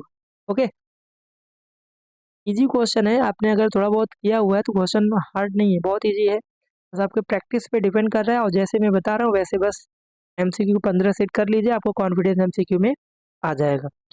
नेक्स्ट इक्वेशन आपको बताना है इस इक्वेशन का, तो खासकर ऐसे क्वेश्चन में आप ध्यान रखिए एन की वैल्यू इंपॉर्टेंट है, क्योंकि रिएक्शन आपको तो ये दिया हुआ बैलेंस नहीं किया हुआ है। तो बैलेंस करने का बहुत सिंपल सा तरीका है, देखिए इस साइड जो होता है एनोड, सॉल्ट ब्रिज का रिप्रेजेंटेशन आप जानते हैं, डबल वर्टिकल लाइन को सॉल्ट ब्रिज, इस साइड होता है राइट साइड में कैथोड और लेफ्ट साइड में एनोड। तो देखिए एल्युमिनियम जो है Al+3 में जा रहा है, तो अगर मैं एनोड का रिएक्शन लिखूं, Al जो हो जा रहा है वो Al+3 में, मतलब पक्का ये 3 इलेक्ट्रॉन लूज किया होगा। और कैथोड का जो रिएक्शन है वो जिंक+2 रिड्यूस हो रहा है और 2 इलेक्ट्रॉन लेगा तो ही ये रिड्यूस होगा सॉलिड में। हमें क्या करता होता है कि इलेक्ट्रॉन को बैलेंस करना होता है। इसमें 3 इलेक्ट्रॉन, इसमें 2 इलेक्ट्रॉन है। इस रिएक्शन में 2 का मल्टीप्लाई कर लीजिए, इस रिएक्शन में 3 का। ये 2 का मल्टीप्लाई क्या होगा, पूरे रिएक्शन में होगा, है ना। पूरे रिएक्शन दैट मीन यहाँ पर भी होगा, यहाँ पर भी होगा, ये 6 हो जाएगा। यहाँ पर 3 आएगा, यहाँ पर 6 होगा, यहाँ पर भी 3 होगा। ये हुआ। अब नॉस्ट इक्वेशन आप कैसे लिखते हैं, ठीक है। नॉस्ट इक्वेशन क्या होता है, E cell equal to E not cell minus 0.059, N की वैल्यू क्या 6 हो जाएगा, है ना। ये 6 होगा। दो ऑप्शन तो वैसे ही चले जाएंगे आपके पास, ए एंड बी में आंसर होगा। और लॉग एनोड का concentration divide by cathode. Anode यहाँ आप देखिए एल्युमिनियम है और उसका जो कोफिशिएंट है वो उसके पावर में जाएगा, इसको ध्यान रखेंगे। और जिंक पे कितना चार्ज होगा, कितना पावर होगा, 3। ये इसका नेक्स्ट इक्वेशन है। ये कॉन्सेप्ट करके जाइए, यहाँ से क्वेश्चन आपको बन सकते हैं। तो बताइए आंसर कौन सा बना। 27 का जो आंसर बन के आएगा वो आंसर बनेगा आपका ए आंसर। तो नेक्स्ट इक्वेशन के रिप्रेजेंटेशन से भी क्वेश्चन आते हैं और इसी में अगर कंसंट्रेशन की वैल्यू दे दे, जैसे कि एग्जाम्पल इंटेक्स में मिलेंगे, तो यही क्वेश्चन 3 मार्क्स बन जाएगा। 3 मार्क्स के थ्योरेटिकल क्वेश्चन भी पूछे जाते हैं। तो ये कॉन्सेप्ट नेक्स्ट इक्वेशन का आप अच्छे से करके जाइए। चलिए बात करते हैं 28 क्वेश्चन, केमिकल काइनेटिक्स आ गया है।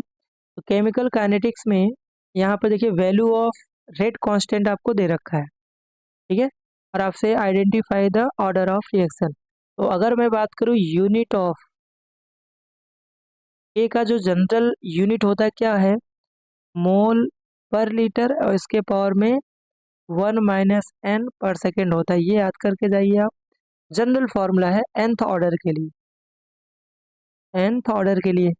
अब आपको ऑप्शन के अकॉर्डिंग जाना है। अच्छा, अगर मैं बात करूँ जीरो ऑर्डर का, तो n की वैल्यू क्या रखेंगे, 0। इसमें जब 0 रखेंगे तो सिंपल सा मोल पर लीटर पर सेकेंड आएगा। अगर मैं बात करूँ फर्स्ट ऑर्डर, n की वैल्यू फर्स्ट ऑर्डर में 1 रखोगे, 1 - 1 0 हो गया, तो मतलब सिंपल से इसका पर सेकेंड आएगा। यहाँ तक क्लियर है। अगर मैं सेकेंड ऑर्डर की बात करूँ तो n की वैल्यू 2 रखेंगे और यही इसका आंसर होगा, सेकेंड ऑर्डर ही होगा इसका। तो चेक कर लेते हैं, मोल पर लीटर और इसके पावर में 1 - 2 और पर सेकेंड। इसको ओपन करेंगे तो यहाँ से देखिए ये वैल्यू क्या होगा आपका, -1 अंदर ले जाएंगे तो मोल में -1 होगा, -1 इंटू -1 प्लस हो जाएगा और पर सेकेंड। ओके, तो यही आपको यूनिट दिया हुआ केक अगर क्वेश्चन में आप ध्यान दो तो, है ना। यहाँ देखिए दिया ना, लीटर पर मोल पर सेकेंड, दैट मीन्स जो आंसर होगा वो होगा सेकेंड ऑर्डर। तो हो सकता है इस पर थर्ड ऑर्डर का पूछे। थर्ड ऑर्डर में एन की वैल्यू क्या रखेंगे आप, 3, ठीक है। और इसी फॉर्मूले में आप जो दिया है मोल पर लीटर 1 - 3 हो जाएगा पर सेकेंड। इसमें आप इसका यूनिट आप कमेंट में बताइए कि इसका यूनिट क्या होने वाला है। ओके, चलिए क्वेश्चन नंबर 29 क्या दिया, what is the slope between L N K और 1/t। अरेनियस इक्वेशन आपने पढ़ा होगा। इसका जो जनरल अगर मैं फॉर्मूले की बात करूँ, इसका इक्वेशन है L N K equal to A minus E A by R T होता है ना। ये एल एन के टर्म है। अच्छा, एल एन होगा तो 2.303 तो आने वाला है नहीं, क्योंकि आपने पढ़ा एल एन एक्स को 2.303 करते तब आता है यहाँ से लॉग एक्स। तो पहला आंसर तो वैसे ही गलत होने वाला है ना। इसको कंपेरिजन कर दीजिए y equal to M X plus C से। तो वाई एक्सिस में क्या होगा, एल एन के, और आपका जो इंटरसेप्ट होगा सी ए होगा। इसके अलावा जो स्लोप आएगा -e/a/r होगा और एक्स एक्सिस में 1/t होगा। -e/a/r इसका फाइनल आंसर है। ओके, और अगर इसी क्वेश्चन में सपोज आपको दिया होता log a वर्सेज 1/t, तो फिर इसका स्लोप क्या होता, -2.303 e/a/r इसका फाइनल आंसर हो जाएगा। ओके, तो ये स्लोप के ग्राफ उससे रिलेटेड क्वेश्चन बनते हैं, तो इसको भी आप करके जाइए। क्वेश्चन नंबर 30 अच्छा क्वेश्चन है। और ये टेक्स्ट बुक का ही क्वेश्चन है। क्या लिखा है? Reaction is first order with respect to A. अगर मैं एक जनरल रिएक्शन लिखूँ तो ए के रिस्पेक्ट में जो बोल रहा है वो सेकेंड ऑर्डर पावर में 2 हो जाएगा, और बी के रिस्पेक्ट में बोला जा रहा है भाई बी के रिस्पेक्ट में। अगर इस क्वेश्चन का कॉन्सेप्ट आप देखें, बोला है कि reaction is first order with respect to A and second order with respect to B. How many time rate of constant is effected increasing concentration B 3 time. तो देखिए इसमें अगर रेट की मैं बात करूँ जनरल, ए के रिस्पेक्ट में बोला जा रहा है फर्स्ट ऑर्डर एंड बी के रिस्पेक्ट में बोला जा रहा है सेकेंड। ये आपका पहला इक्वेशन। अब अगर मैं इसमें चेंज करूँ तो बोला है कि how many time rate constant effected when B 3 time. तो ए तो सेम रहेगा, बी जो 3 टाइम है तो 3 भी हो जाएगा, इसके पावर में कितना आ जाएगा 2। इसको सिंप्लीफाई कर लो तो 3 के पावर में 2 9 आ जाएगा, ए ऐसे ही रहेगा और बी का स्क्वायर, है ना। ये आर डैश की वैल्यू है। अब आपको फर्स्ट रिएक्शन और दोनों को कंपेरिजन करिए, तो यहाँ से देखो ये वैल्यू क्या आ जाएगा, आर ही होगा, मतलब आर डैश जो नया रेट आएगा और 9 टाइम इंक्रीज होगा। इसका आंसर क्या बन जाएगा? इसका आंसर हो जाएगा बी। ओके, ऐसे क्वेश्चन बोर्ड में बनते हैं। तो आई होप हमने अभी तक जितने क्वेश्चन किए वो सारे क्लियर है, और इसी तरीके से हमें 15 के 15 सेट को करना है। डेफिनेटली आप बोर्ड के एमसीक्यू बहुत अच्छा करने वाले हैं। जो आपको डर लग रहा है वो डर आपका मैं दूर कर दूंगा। ओके, चैनल को अभी तक सब्सक्राइब नहीं कर सब्सक्राइब ज़रूर करें, और बेल आइकन को भी प्रेस करें ताकि इस तरह के जो पेपर सोल्यूशन है उनके सेट आपको मिलते रहें। और अगर आपको कुछ और भी चाहिए एमसीक्यू के लिए तो हमें कमेंट कर सकते हैं, हम उस पर वीडियो बना के उसको आपको अपडेट करेंगे। बात करते हैं 31 क्वेश्चन का, है ना। क्वेश्चन क्या दिया है? Which statement is true with respect to catalyst, है ना। कैटलिस्ट के रिगार्डिंग कौन सा इसमें स्टेटमेंट सही है? थ्योरेटिकल क्वेश्चन है केमिकल काइनेटिक्स का। क्वेश्चन है पहला जो दिया हुआ है, does not alter gives energy. बिल्कुल सही आंसर है। कैटलिस्ट जो होता है गिव्स एनर्जी पे कोई इफेक्ट नहीं डालता है, तो इसका जो आंसर बनेगा वो तो होगा फर्स्ट, गिव्स एनर्जी पे कोई इफेक्ट नहीं डालता है। अब अगर बाकी ऑप्शन की अगर हम बात करें तो लिखा है कि it increase the equilibrium constant, बिल्कुल गलत है। Catalyst does not effect equilibrium constant. दूसरा, it increase the value of activation energy, activation energy को ये क्या करता है? डिक्रीज करता है। तो ये भी गलत है। और लास्ट जो ऑप्शन दिया है इसमें, it increase potential energy barrier, तो पोटेंशियल एनर्जी बैरियर को ये डिक्रीज करता है ना। इसमें जो करेक्ट आंसर है वो आपका बनेगा फर्स्ट आंसर। तो यहाँ पर अगर हम कैटलिस्ट की बात करें तो कैटलिस्ट जो क्या करता है, इसका ग्राफिकल हम थोड़ा रिप्रेजेंटेशन देख लेते हैं। ठीक है, यहाँ पर रिएक्शन कोऑर्डिनेट है, ठीक है, और यहाँ पर पोटेंशियल बैरियर है। जैसे मान लीजिए कोई अगर विदाउट कैटलिस्ट का ग्राफ ये अगर है, तो ये जो है लाइन इसको रिएक्टेंट बोलते हैं, ये है अपना प्रोडक्ट। ओके, ये जो ग्राफ हमने बनाया विदाउट कैटलिस्ट है, ठीक है, ये जो है किसका है? Without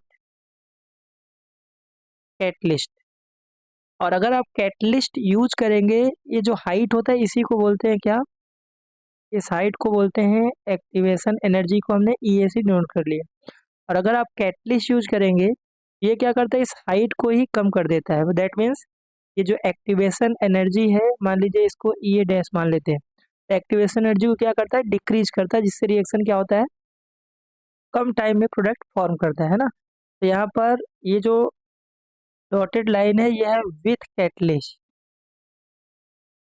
with catalyst. तो आपसे ऐसा भी क्वेश्चन बन सकता है कि आपका with catalyst and without catalyst जो एक्टिवेशन एनर्जी कौन सा ज़्यादा होगा? ई ए जो होगा ग्रेटर होगा किससे? ई ए डैश से। ये भी एक क्वेश्चन है ना। और यहाँ पर ये जो होता है इसको बोलते हैं एंथैल्पी ऑफ प्रोडक्ट, ये जो हाइट होता है इसको बोलते हैं एंथैल्पी ऑफ रिएक्टेंट, ठीक है। और डेल्टा एच कैसे निकालते हैं? Enthalpy of product minus enthalpy of reactant. तो डेल्टा एच की वैल्यू भी क्या होती है? पॉजिटिव, और डेल्टा एच की वैल्यू निगेटिव भी होती है। अगर एंडोथर्मिक प्रोसेस है तो डेल्टा एच पॉजिटिव, और अगर एक्सोथर्मिक प्रोसेस है तो डेल्टा एच की वैल्यू निगेटिव होता है। तो यहाँ से भी क्वेश्चन आपको मिल सकते हैं आगे पीवाईक्यू में। आपको इस ग्राफ से रिलेटेड न्यूमेरिकल भी आए हुए हैं, तो हम इसको वहीं पर डिस्कस करेंगे। फिलहाल इसका जो आंसर बनेगा ए। चलिए नेक्स्ट बात करते हैं 32 क्वेश्चन का। क्वेश्चन है कि which of reaction is correct for zero order reaction.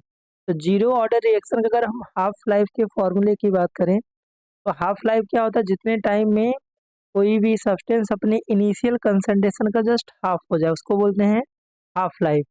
तो जीरो ऑर्डर का जो हाफ लाइफ का फॉर्मूला होता है इनिशियल कंसंट्रेशन डिवाइड में 2k। ये जो है यहाँ पर रेट कांस्टेंट है, ये फॉर्मूला आपको पता ही होगा। तो यहाँ से टी हाफ जो होगा वो डायरेक्टली प्रोपोर्शनल टू क्या है, इनिशियल कंसंट्रेशन। दैट मीन्स का आंसर जो बनेगा डी आंसर। और हो सकता है इस बार आपको फर्स्ट ऑर्डर से कुछ रिलेटेड आ जाए, तो फर्स्ट ऑर्डर का भी हम यहाँ पर एक बार देख लेते हैं। तो फर्स्ट ऑर्डर का हाफ लाइफ का फॉर्मूला क्या होता है भाई, 0.693 डिवाइड में के। ये फर्स्ट ऑर्डर का है, ओके।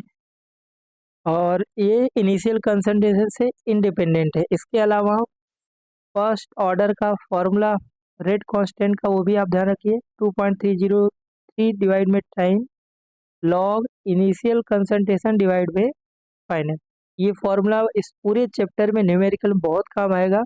और इसके अलावा अरेनियस इक्वेशन भी आपको याद होना चाहिए, ओके। चलिए नेक्स्ट क्वेश्चन 33 जो क्वेश्चन है ये अच्छा क्वेश्चन है। इसका मैं पूरा कॉन्सेप्ट बता दे रहा हूँ क्योंकि यहाँ से एक एमसीक्यू फिक्स है आने वाला है ना। तो 33 क्वेश्चन क्या है, what is the magnetic moment of divalent ion. Divalent मतलब उस पर +2 चार्ज है।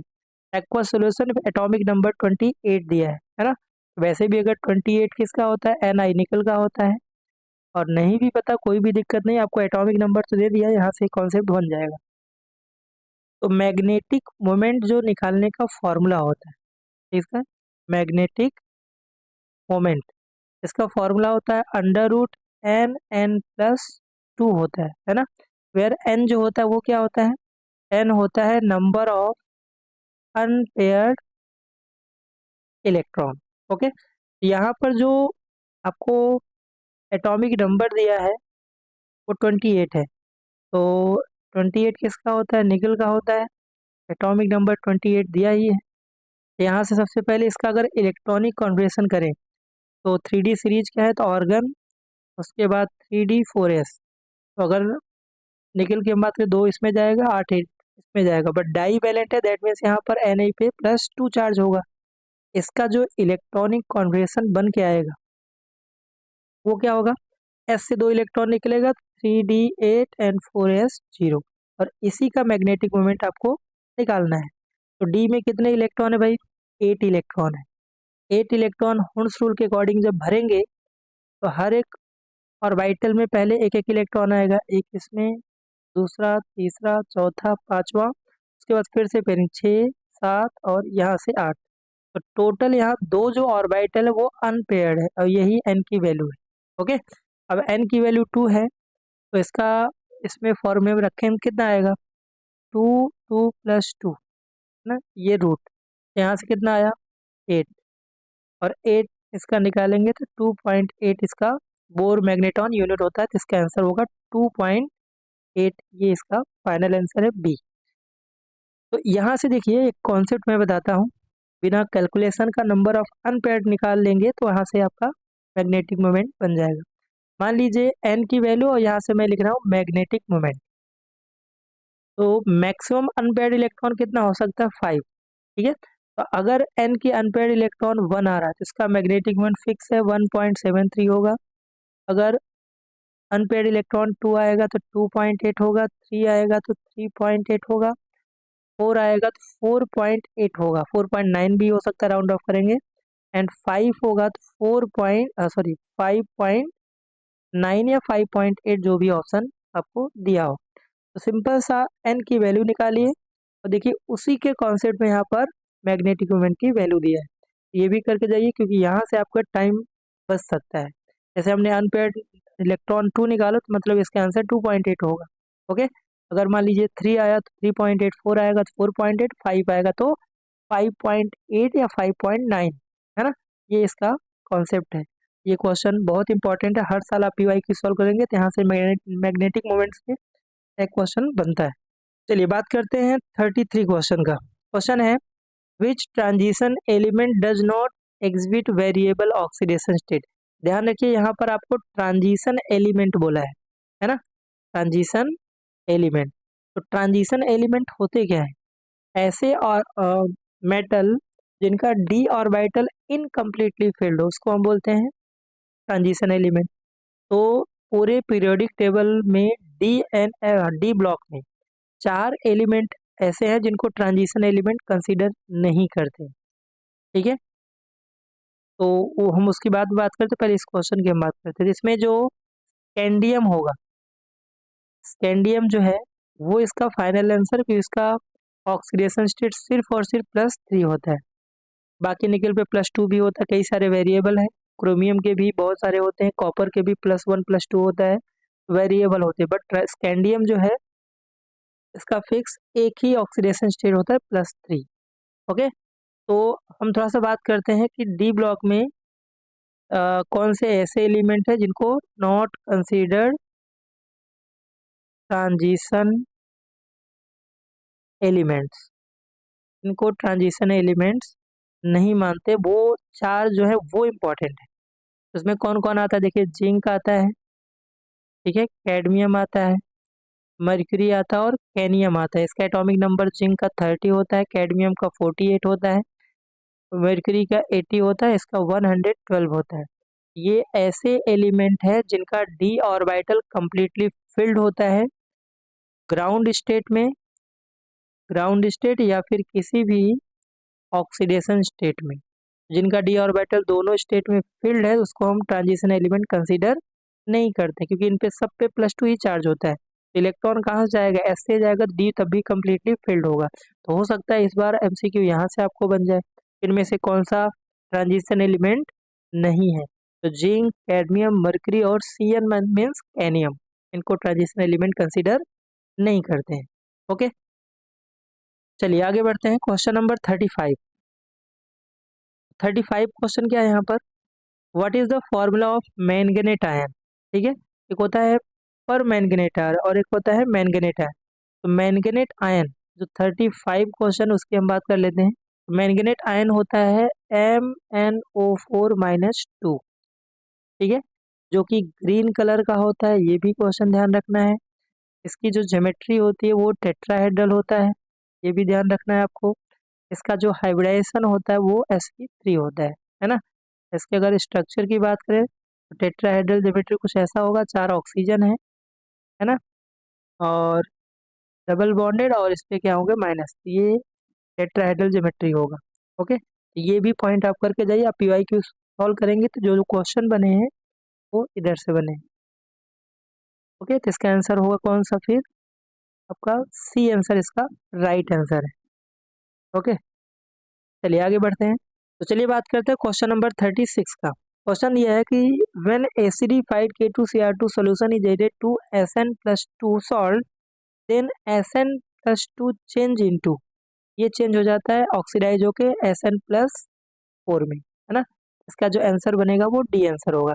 थोड़ा सा और भी हम यहाँ पर बात कर लेते हैं, हो सकता है यहाँ से कुछ क्वेश्चन और बन जाए। ठीक है, तो ये जो K2Cr2O7 होता है ये एक स्ट्रॉन्ग ऑक्सीडाइजिंग एजेंट होता है। ये किसको किस में कन्वर्ट करता है ये भी हम देख लेते हैं। देखिए, सबसे पहले फेरस को Fe+2 को Fe+3 में कन्वर्ट करता है। ऑक्सलेट जो आयन होता है इसको CO2 में ऑक्सीडाइज करता है। Sn+2 को Sn+4 में कन्वर्ट करता है। आयोडाइड आयन को कन्वर्ट करता है I2 में, ठीक है।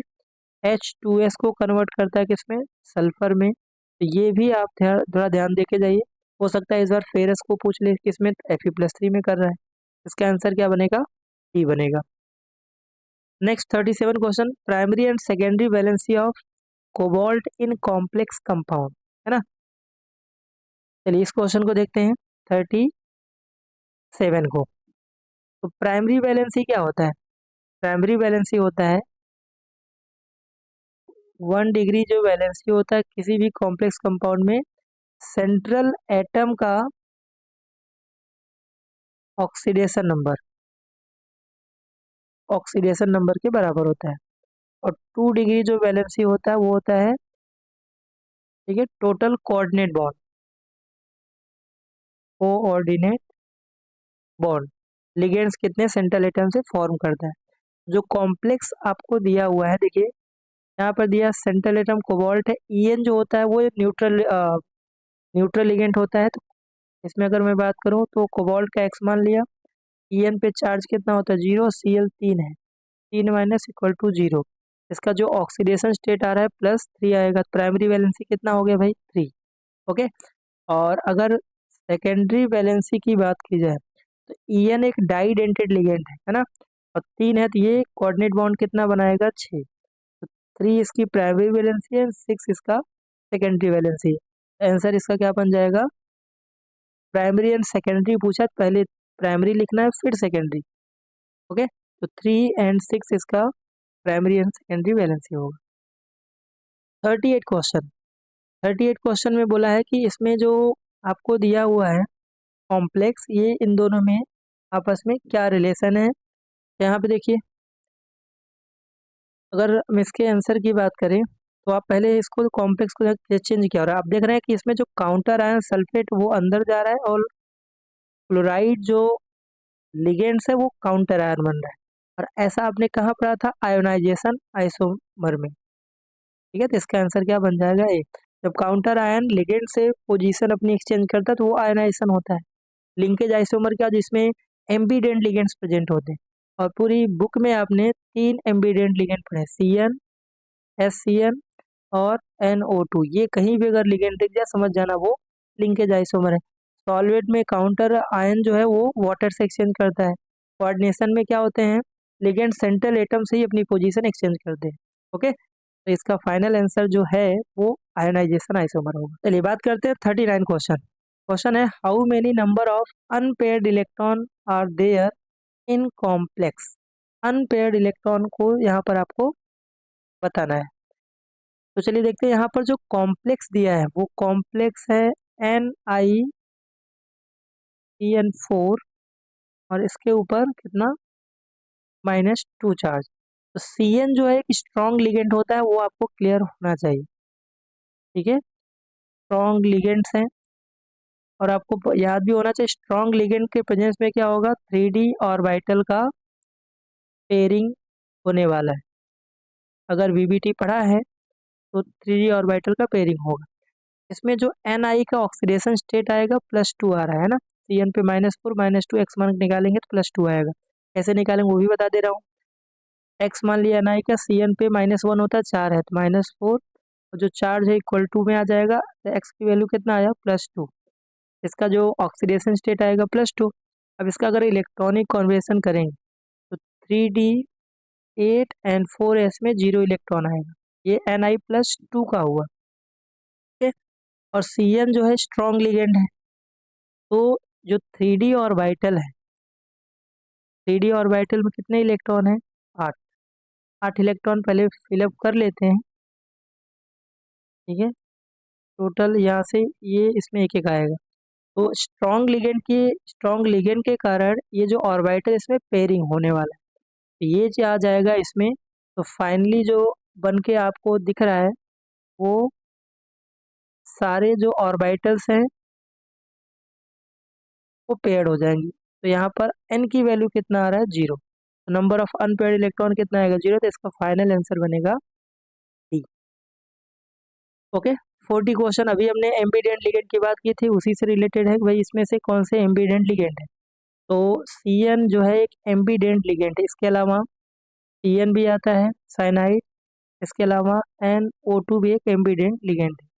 ये जो है थायोसाइनेटो S बोलेंगे, है ना। ये तीनों एम्बीडेंट लिगेंड के एग्जाम्पल आपके पूरे बुक में एक ही है। वाटर यूनिडेंटेड होता है, इसको ऑक्जेलेटो बोलते हैं, ये एक डाइडेंटेड है, और EDTA ये एक हेक्साडेंटेड लिगेंड्स होता है। ओके, चलिए 41 क्वेश्चन बात करते हैं। Among the following the most stable compound. अगर आपने कोऑर्डिनेशन कंपाउंड पढ़ा तो ये एक्सरसाइज का क्वेश्चन है। तो इसका कॉन्सेप्ट क्या है कि जो चिलेटिंग लिगेंड्स होते हैं, चिलेटिंग लिगेंड वो डायरेक्टली प्रोपोर्शनल टू होते हैं stability of complex, stability of complex. अब चिलेटिंग लिगेंड्स क्या होते हैं, चिलेट क्या होता है, कि ऐसे ligands which for cyclic structure with central atom, उसको बोलते हैं चिलेशन, और ऐसे लिगेंड्स को बोलते हैं चिलेटिंग लिगेंड। तो जितने भी डाइडेंटेड लिगेंड्स हैं या फिर हेक्साडेंटेड लिगेंड या फिर ट्राइडेंटेड लिगेंड, मोनो को छोड़ दो, यूनिडेंटेड लिगेंड को छोड़ दो, बाकी जितने भी वो सब चिलेटिंग लिगेंड सेंट्रल एटम से रिंग बनाते हैं, तो वो स्टेबिलिटी को बढ़ाते हैं। अगर आप ध्यान से ऑप्शन को देखो, इसमें लिगेंड्स क्या है, ऑक्सिलेट, ये डाइडेंटेड है, फाइनल आंसर यही ए होने वाला है। बाकी देखो NH3 यूनिडेंटेड है, Cl यूनिडेंटेड है, वाटर भी यूनिडेंटेड है, तो चिलेटिंग लिगेंड सिर्फ यही बनाएगा, इसलिए इसकी स्टेबिलिटी भी सबसे ज़्यादा होगी। ये टेक्स्ट बुक का ही MCQ क्वेश्चन आप देखेंगे तो आपको ये मिल जाएगा। चलिए आगे बढ़ते हैं, क्वेश्चन नंबर 42। क्वेश्चन क्या है, predict the order of reactivity of following compound in SN1 reaction. ठीक है, तो अगर मैं बात करूँ SN1 रिएक्शन का, SN1 का जो रिएक्टिविटी का ऑर्डर होता है, रिएक्टिविटी ऑर्डर सबसे ज़्यादा होता है 3 डिग्री, उसके बाद 2 डिग्री, उसके बाद 1 डिग्री अल्काइल हैलाइड। आपको जो ऑप्शन दिया है उसको बस ओपन करने आना चाहिए, है ना। इसको अगर ओपन करेंगे इस स्ट्रक्चर को, देखिए यहाँ पर कार्बन है और ब्रोमीन इसी कार्बन से जुड़ा है, और यहाँ पर कार्बन, बाकी टेट्रा वैलेंसी कंप्लीट करेंगे तो यहाँ से आपको दिखने में लग रहा है कि Br जो है वो जिस कार्बन से है वो 2 डिग्री कार्बन है, तो ये तो हुआ 2 डिग्री। इसकी अगर बात करें, इसका देखेंगे तो ये आपका प्राइमरी ही है, और ये वाला जो स्ट्रक्चर ओपन करेंगे तो 3 डिग्री है। तो SN1 की जो रिएक्टिव सबसे ज़्यादा 3 डिग्री, मतलब सबसे ज़्यादा थर्ड होगा, उसके बाद फर्स्ट आएगा, और उसके बाद आएगा सेकेंड। ऐसा कौन सा आंसर है, सबसे ज़्यादा थर्ड, फर्स्ट, सेकेंड, ऐसा आंसर आपको बी दिख रहा है। ओके, और इसी क्वेश्चन में अगर SN2 पूछ लेता तो उसमें 1 डिग्री, 2 डिग्री, 3 डिग्री, आंसर आपका चेंज हो जाता है। ओके, SN1 SN2 इम्पॉर्टेंट है, इसको आप पढ़ के जाइए। डिफरेंस भी इसमें 3 नंबर में आता है, और अगर आपको इसके डिफरेंस चाहिए 8-10 पॉइंट होते हैं, तो आप चैनल पे SN1 SN2 रिएक्शन KM2 विनय सर्च करेंगे तो पूरा डिफरेंस आपको मिल जाएगा। चलिए बात करते हैं 43 क्वेश्चन, है ना। क्वेश्चन है, which reagent is not used in a Swarts reaction. Okay, तो पहले तो हम बात कर लेते हैं भाई स्वार्ज रिएक्शन होता क्या है। ये एक हेलोजन एक्सचेंज मेथड है। कौन सा है, हेलोजन एक्सचेंज मेथड, जिससे हम हेलो एल्केन बनाते हैं। इसमें क्या होता है कि कोई भी आप अल्काइल हैलाइड ले लीजिए, ठीक है, यहाँ पर X में क्लोरीन या फिर ब्रोमीन लेते हैं, और इसको आप कोई भी मेटल का फ्लोराइड, कोई भी नहीं चलेगा, यहाँ पर 4 NCERT में दिए हैं, वो से आपको रिएक्शन कराना है ड्राई एसीटोन के प्रेजेंस में। यहाँ से हेलोजन यहाँ पर, और ये चीज़ यहाँ पर, यहाँ से क्या बन जाएगा RF प्लस यहाँ से AgX। तो इस मेथड से फ्लोरो अल्केन का फॉर्मेशन करते हैं, किसका, फ्लोरो अल्केन इससे बनाते हैं। ये जो मेटल फ्लोराइड है, और क्या हो सकता है, एक तो AgF है, इसके अलावा एंटीमनी का भी फ्लोराइड हो सकता है, इसके अलावा कोबाल्ट फ्लोराइड भी हो सकता है, इसके अलावा एक मर्क्यूरस फ्लोराइड भी हो सकता है। तो NCERT में पढ़ेंगे ये 4 फ्लोराइड दिए हुए। ओके, अब बताइए क्वेश्चन का आंसर क्या, कौन सा नहीं यूज है, इसको थोड़ा ध्यान रखिए, नॉट यूज्ड, है ना, नॉट यूज्ड बोला है, उसको थोड़ा ध्यान रखिए। एंटीमनी का यूज करता है सिल्वर कोबाल्ट, मतलब HF जो है वो यूज नहीं होगा, तो इसका आंसर क्या बनेगा, HF। चलिए आगे बढ़ते हैं, 44 क्वेश्चन। अच्छा क्वेश्चन है हेलो एल्केन का, which is a major product Z in the following reaction. तो आप ध्यान से देखिए, ये रिएक्शन जो दिया हुआ है, यहाँ पर ब्रोमीन हीट कर रहा है और सनलाइट के प्रेजेंस में काम हो रहा है। सनलाइट में यहाँ पर सिंपल सा क्लोरीनेशन होगा, बेंजीन से हाइड्रोजन तो सब्स्टिट्यूट नहीं होने वाला है। 2 ऑप्शन है, या तो यहाँ से हाइड्रोजन निकलेगा, या तो यहाँ से एक हाइड्रोजन निकाल के ब्रोमीन को अटैच कराएंगे। अब अगर मैं इसकी बात करूँ तो यहाँ से ये प्राइमरी बन रहा है, बट अगर मैं यहाँ से बात करूँ तो ये आपका सेकेंडरी कार्बन है। तो सेकेंडरी वाला जो होता है कार्बोकेटायन ज़्यादा स्टेबल होता है, इसलिए ब्रोमीन जो है वो यहीं से हाइड्रोजन सब्स्टिट्यूट करेगा। इसका जो आंसर बनेगा पहला नहीं होगा, क्योंकि ब्रोमीन बेंजीन से निकाल रहा है। यहाँ से निकाल रहा है। दूसरा वाला जो है इसमें सी, ये bromine first carbon, that means ये प्राइमरी है, और ये आपका माइनर प्रोडक्ट है, that means less stable product है, बनेगा बट लेस स्टेबल होगा।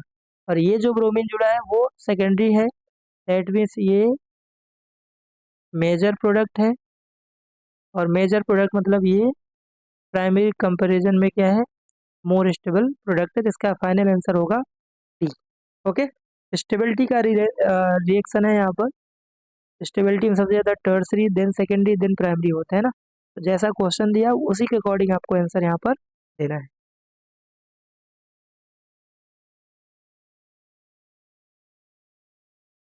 चलिए बात करते हैं 45 क्वेश्चन का। क्वेश्चन दिया, name the following compound according to IUPAC name. कभी भी नेमिंग है जल्दीबाजी बिल्कुल नहीं करें, इसके स्ट्रक्चर को पूरा आप ओपन करेंगे। अगर मैं इसका स्ट्रक्चर ओपन करूं, देखिए CH3 और CH है, और इसी कार्बन से 2 मिथाइल है, तो दोनों मिथाइल को ऐसे लिखा। उसके बाद है CH2, उसके बाद CH है, ब्रैकेट में दिया, समझ जाना ये इसी कार्बन से जुड़ा है। इसी कार्बन से OH है, फिर यहाँ से CH, और फिर इसी कार्बन से CH2OH है, और फिर इसी कार्बन से CH3 है। ये पूरा इसका ओपन फॉर्मेट हो गया। लॉन्गेस्ट कार्बन चेन, अगर आप ध्यान से देखो तो लॉन्गेस्ट कार्बन चेन आपका कितने कार्बन का फंक्शनल ग्रुप आ गया। तो नंबरिंग इधर से ही करेंगे, 1 2 3 4 5 6, तो 6 कार्बन के यहाँ पर चेन आपको दिख रहा है। तो देखिए यहाँ पर दूसरे पे और पांचवे पे मिथाइल है ना। इसका नाम क्या हो जाएगा भाई, इसका नाम होगा 2,5 डाई मिथाइल। 6 कार्बन है तो आपको हेक्सेन लिखना ही है, ठीक है, हेक्सेन, और 1,3 डाई ऑल। अगर आप स्ट्रक्चर ओपन कर लेंगे तो कोई दिक्कत नहीं होगी, आपको ऑप्शन के अकॉर्डिंग दिख ही रहा है वैसे ही 2,4 दिया, बट यहाँ पर हेक्सेन डाइऑल 1,4 दिया, तो इसके जो आंसर बन रहा है वो आपका first answer is the right answer. Okay, चलिए नेक्स्ट 46 क्वेश्चन है, ये इंटेक्स का ही क्वेश्चन है, एल्डिहाइड। तो अगर आप देखो तो यहाँ पर ये एस्टर है, यहाँ पर कीटोन है, साइक्लिक कंपाउंड है, कीटोन है।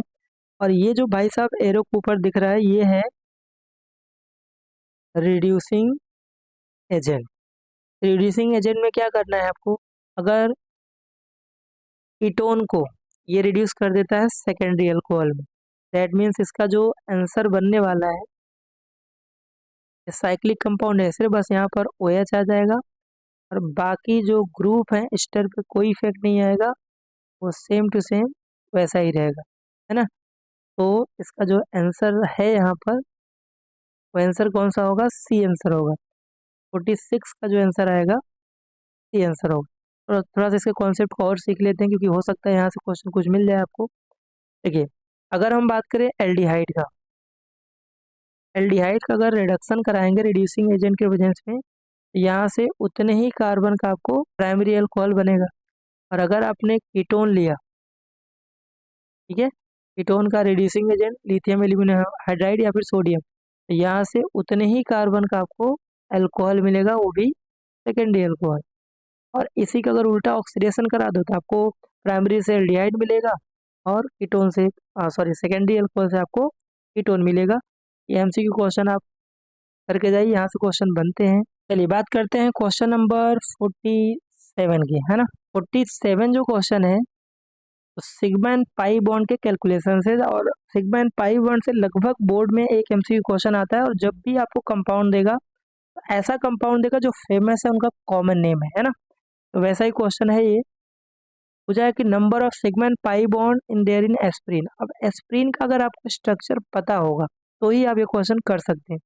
एस्प्रिन का जो स्ट्रक्चर होता है वो यहाँ पर क्या होता है, बेंजीन, ठीक है, अल्टरनेट पाई बॉन्ड, और उसके बाद यहाँ पर कार्बोक्सिलिक ग्रुप, ठीक है, कार्बोक्सिलिक ग्रुप आपको पता है COOH होता है, और इसी पे एडजेसेंट कार्बन पे ये ग्रुप लगा होता है, तो इस कंपाउंड को बोलते हैं क्या, एस्प्रिन। अब यहाँ से सिग्मा बॉन्ड और पाई बॉन्ड आपको काउंट करना है। अगर मैं पाई बॉन्ड की बात करूं तो पाई बॉन्ड तो यहाँ से क्लियरली आपको 5 दिख ही रहा है, तो 5 बी एंड डी दोनों में है। तो अब बात फंसेगी किसमें, सिग्मा बॉन्ड में। तो कार्बन की टेट्रा वैलेंसी पूरा देखना पड़ेगा। ये कार्बन ऑलरेडी बॉन्ड 4 बना चुका है, यहाँ पर एक एक कार्बन जो है वो 3 ही बॉन्ड बनाया है, यहाँ से एक एक हाइड्रोजन भी होगा। अब इसको क्रॉस चेक करना है। अगर मैं बात करूं हाइड्रोजन की सिर्फ, क्योंकि हाइड्रोजन सिग्मा बॉन्ड ही बनाता है, तो अगर यहाँ से सिग्मा बॉन्ड की बात करें तो हाइड्रोजन टोटल कितने हैं, हाइड्रोजन देखिए एक यहाँ पर है, एक यहाँ है, यहाँ पर है, यहाँ पर, तो 4 इधर हो गए, 5 और 5 3 8, इधर 3 हाइड्रोजन है। ओके, तो 8 तो हाइड्रोजन सिग्मा बॉन्ड बना लिया। अब बाकी कार्बन कार्बन के बीच भी सिग्मा बॉन्ड होगा, देखिए काउंट कर लेते हैं। एक यहाँ पर, 2 3 4 5 6 7 8 9 10 11 12 13, तो 13 सिग्मा बॉन्ड इधर बना रहा है, तो कितना आ जाएगा 21। तो 5 यहाँ से पाई बॉन्ड है एंड 21 सिग्मा बॉन्ड है। तो आपको पहले सिग्मा एंड पाई बोला, सिग्मा आपका कितना 21 है और पाई यहाँ से 5, ये इसका फाइनल आंसर होगा। नेक्स्ट जो क्वेश्चन है 48, which is the final product of Rymer timer reaction. तो कोलबेज है राइमर टाइमर अल्कोहल के फेमस नेम रिएक्शन 4 नंबर में भी आते हैं।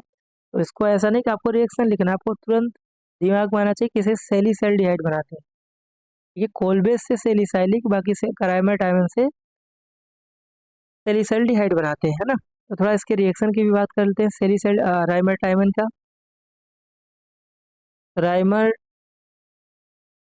टाइमन जो रिएक्शन होता है इसमें क्या करते हैं, फिनॉल कंपाउंड लेते हैं और फिनॉल कंपाउंड का रिएक्शन NaOH और क्लोरोफॉर्म के साथ कराते हैं CHCl3। सबसे पहले यहाँ पर जो कंपाउंड बनाता है वो एक कॉम्प्लेक्स बनाता है और यहाँ पर CHCl2, और फिर इसको जब NaOH से कराते हैं यहाँ से कंपाउंड बना लेगा क्या, ONa, और यहाँ से CHO, और फिर इसको जब एसिडिक मीडियम में कराते हैं तो जो ONa है वो कन्वर्ट हो जाएगा किसमें, OH में, और यहाँ से CHO। इसी कंपाउंड को बोलते हैं सेलिसल्डिहाइड। ओके, बाकी इसका IUPAC नेम 2 हाइड्रोक्सी बेंजल डिहाइड होगा। चलिए आगे बढ़ते हैं, क्वेश्चन नंबर 49। तो 49 जो क्वेश्चन है बोला है predict the product X and Y of following reaction respectively. अगर आपने अल्कोहल ईथर पढ़ा होगा तो ये इंटेक्स का ही क्वेश्चन है। तो देखिए यहाँ से अगर यहाँ से बॉन्ड ब्रेक करेंगे तो ये कार्बोकैटायन बन रहा है, इस पे माइनस, और ये टर्सरी कार्बोकैटायन बन रहा है 3 डिग्री, और 3 डिग्री कार्बोकैटायन ज़्यादा स्टेबल होता है। तो बाकी H और I माइनस हो, तो आप खुद देखिए I किसके पास जाएगा, I माइनस जो है वो चला जाएगा कार्बन के पास।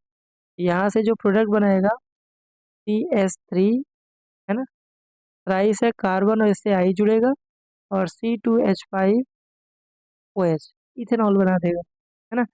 फाइनल जो प्रोडक्ट है इसका जो आंसर होगा बी आंसर होगा। 49 का जो आंसर है कौन सा होगा, बी। ओके, लास्ट लिबर्टी 1 का पेपर सोल्यूशन जो है 50 क्वेश्चन। क्वेश्चन है which reagent is used to prepare benzene to benzaldehyde by Gattermann Koch reaction. बहुत ही फेमस रिएक्शन है, तो इससे एल्डिहाइड के प्रिपरेशन अगर आपने पढ़ा होगा, ठीक है, एल्डिहाइड का प्रिपरेशन उसमें बहुत सारे आए थे। 4 नेव रिएक्शन फेमस है, रोजनमोंड, ठीक है, रोजनमोंड रिडक्शन, इसके अलावा आपने स्टेफन रिएक्शन पढ़ा होगा, इसके अलावा आपने इटार्ड रिएक्शन पढ़ा होगा, इसके अलावा गेटरमैन कोच रिएक्शन पढ़ा है। इन चारों मेथड से बेंजल्डिहाइड, बेंजीन के ऊपर CHO यही बनाते हैं, है ना।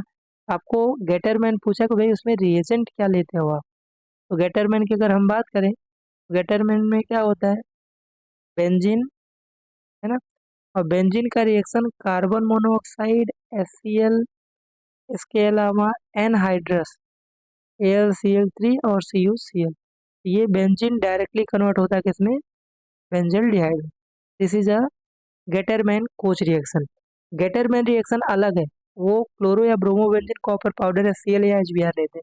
यहाँ पर गेटरमैन कोच दिया हुआ है, तो इसका जो फाइनल आंसर बन के आएगा वो है इसका कौन सा बताइए, सी आंसर होगा, ये इसका फाइनल आंसर है। बाकी रोजनमंड की अगर हम बात करें, रोजनमंड में चलिए चारों बात उठी तो बात कर लेते हैं। रोजनमंड में क्या करते हैं, बेंजोनाइल क्लोराइड लेते हैं और उसको PD है ना, और हाइड्रोजन और बेरियम सल्फेट से रिएक्शन कराते हैं, तो यहाँ से बेंजल्डिहाइड बनाता है।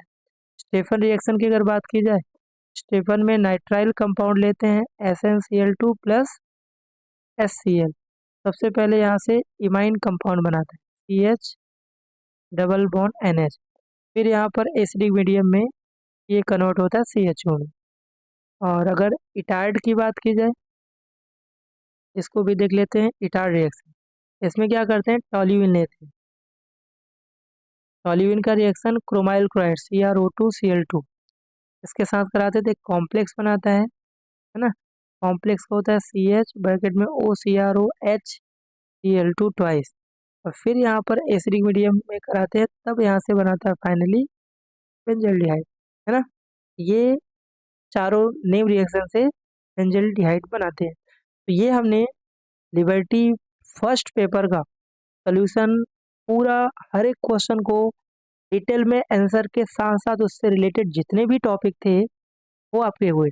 और अगर मेरी गारंटी, अगर 15 के 15 सेट को इस तरह से पढ़ा तो आपको मिनिमम आप 35 से 40 क्वेश्चन बोर्ड के MCQ के गुजरात बोर्ड में बना सकते हैं। और यही तरीका है आपको लिबर्टी पढ़ने का। अदरवाइज इसके आंसर करोगे तो 5 मिनट में आंसर हो जाएगा, है ना। तो आंसर रटने से आपको MCQ स्ट्रांग नहीं होगा। आपको जो क्वेश्चन आ रहा है, जो रिएक्शन आ रहा है, उसको पूरा उस कॉन्सेप्ट को एक बार क्लियर कर लो। क्वेश्चन रिपीट नहीं होते, मैं कई बार बता चुका हूँ। 10 बार अगर 15 सेट करेंगे 10 बार MCQ आप बना सकते हो। और अगर इस तरह से पढ़ेंगे तो आप 40 प्लस बोर्ड के MCQ बना सकते हो। करना आपको है, मेहनत आपको करना है, रिजल्ट आपको लेना है। चलिए पेपर सेट 2 में बात करेंगे। अगर आप चैनल पर हैं तो चैनल को लाइक से सब्सक्राइब जरूर करें, बेल आइकन को भी प्रेस करें ताकि वीडियो का नोटिफिकेशन सबसे पहले मिले। चलिए मिलते हैं नेक्स्ट वीडियो लेक्चर में। Thank you.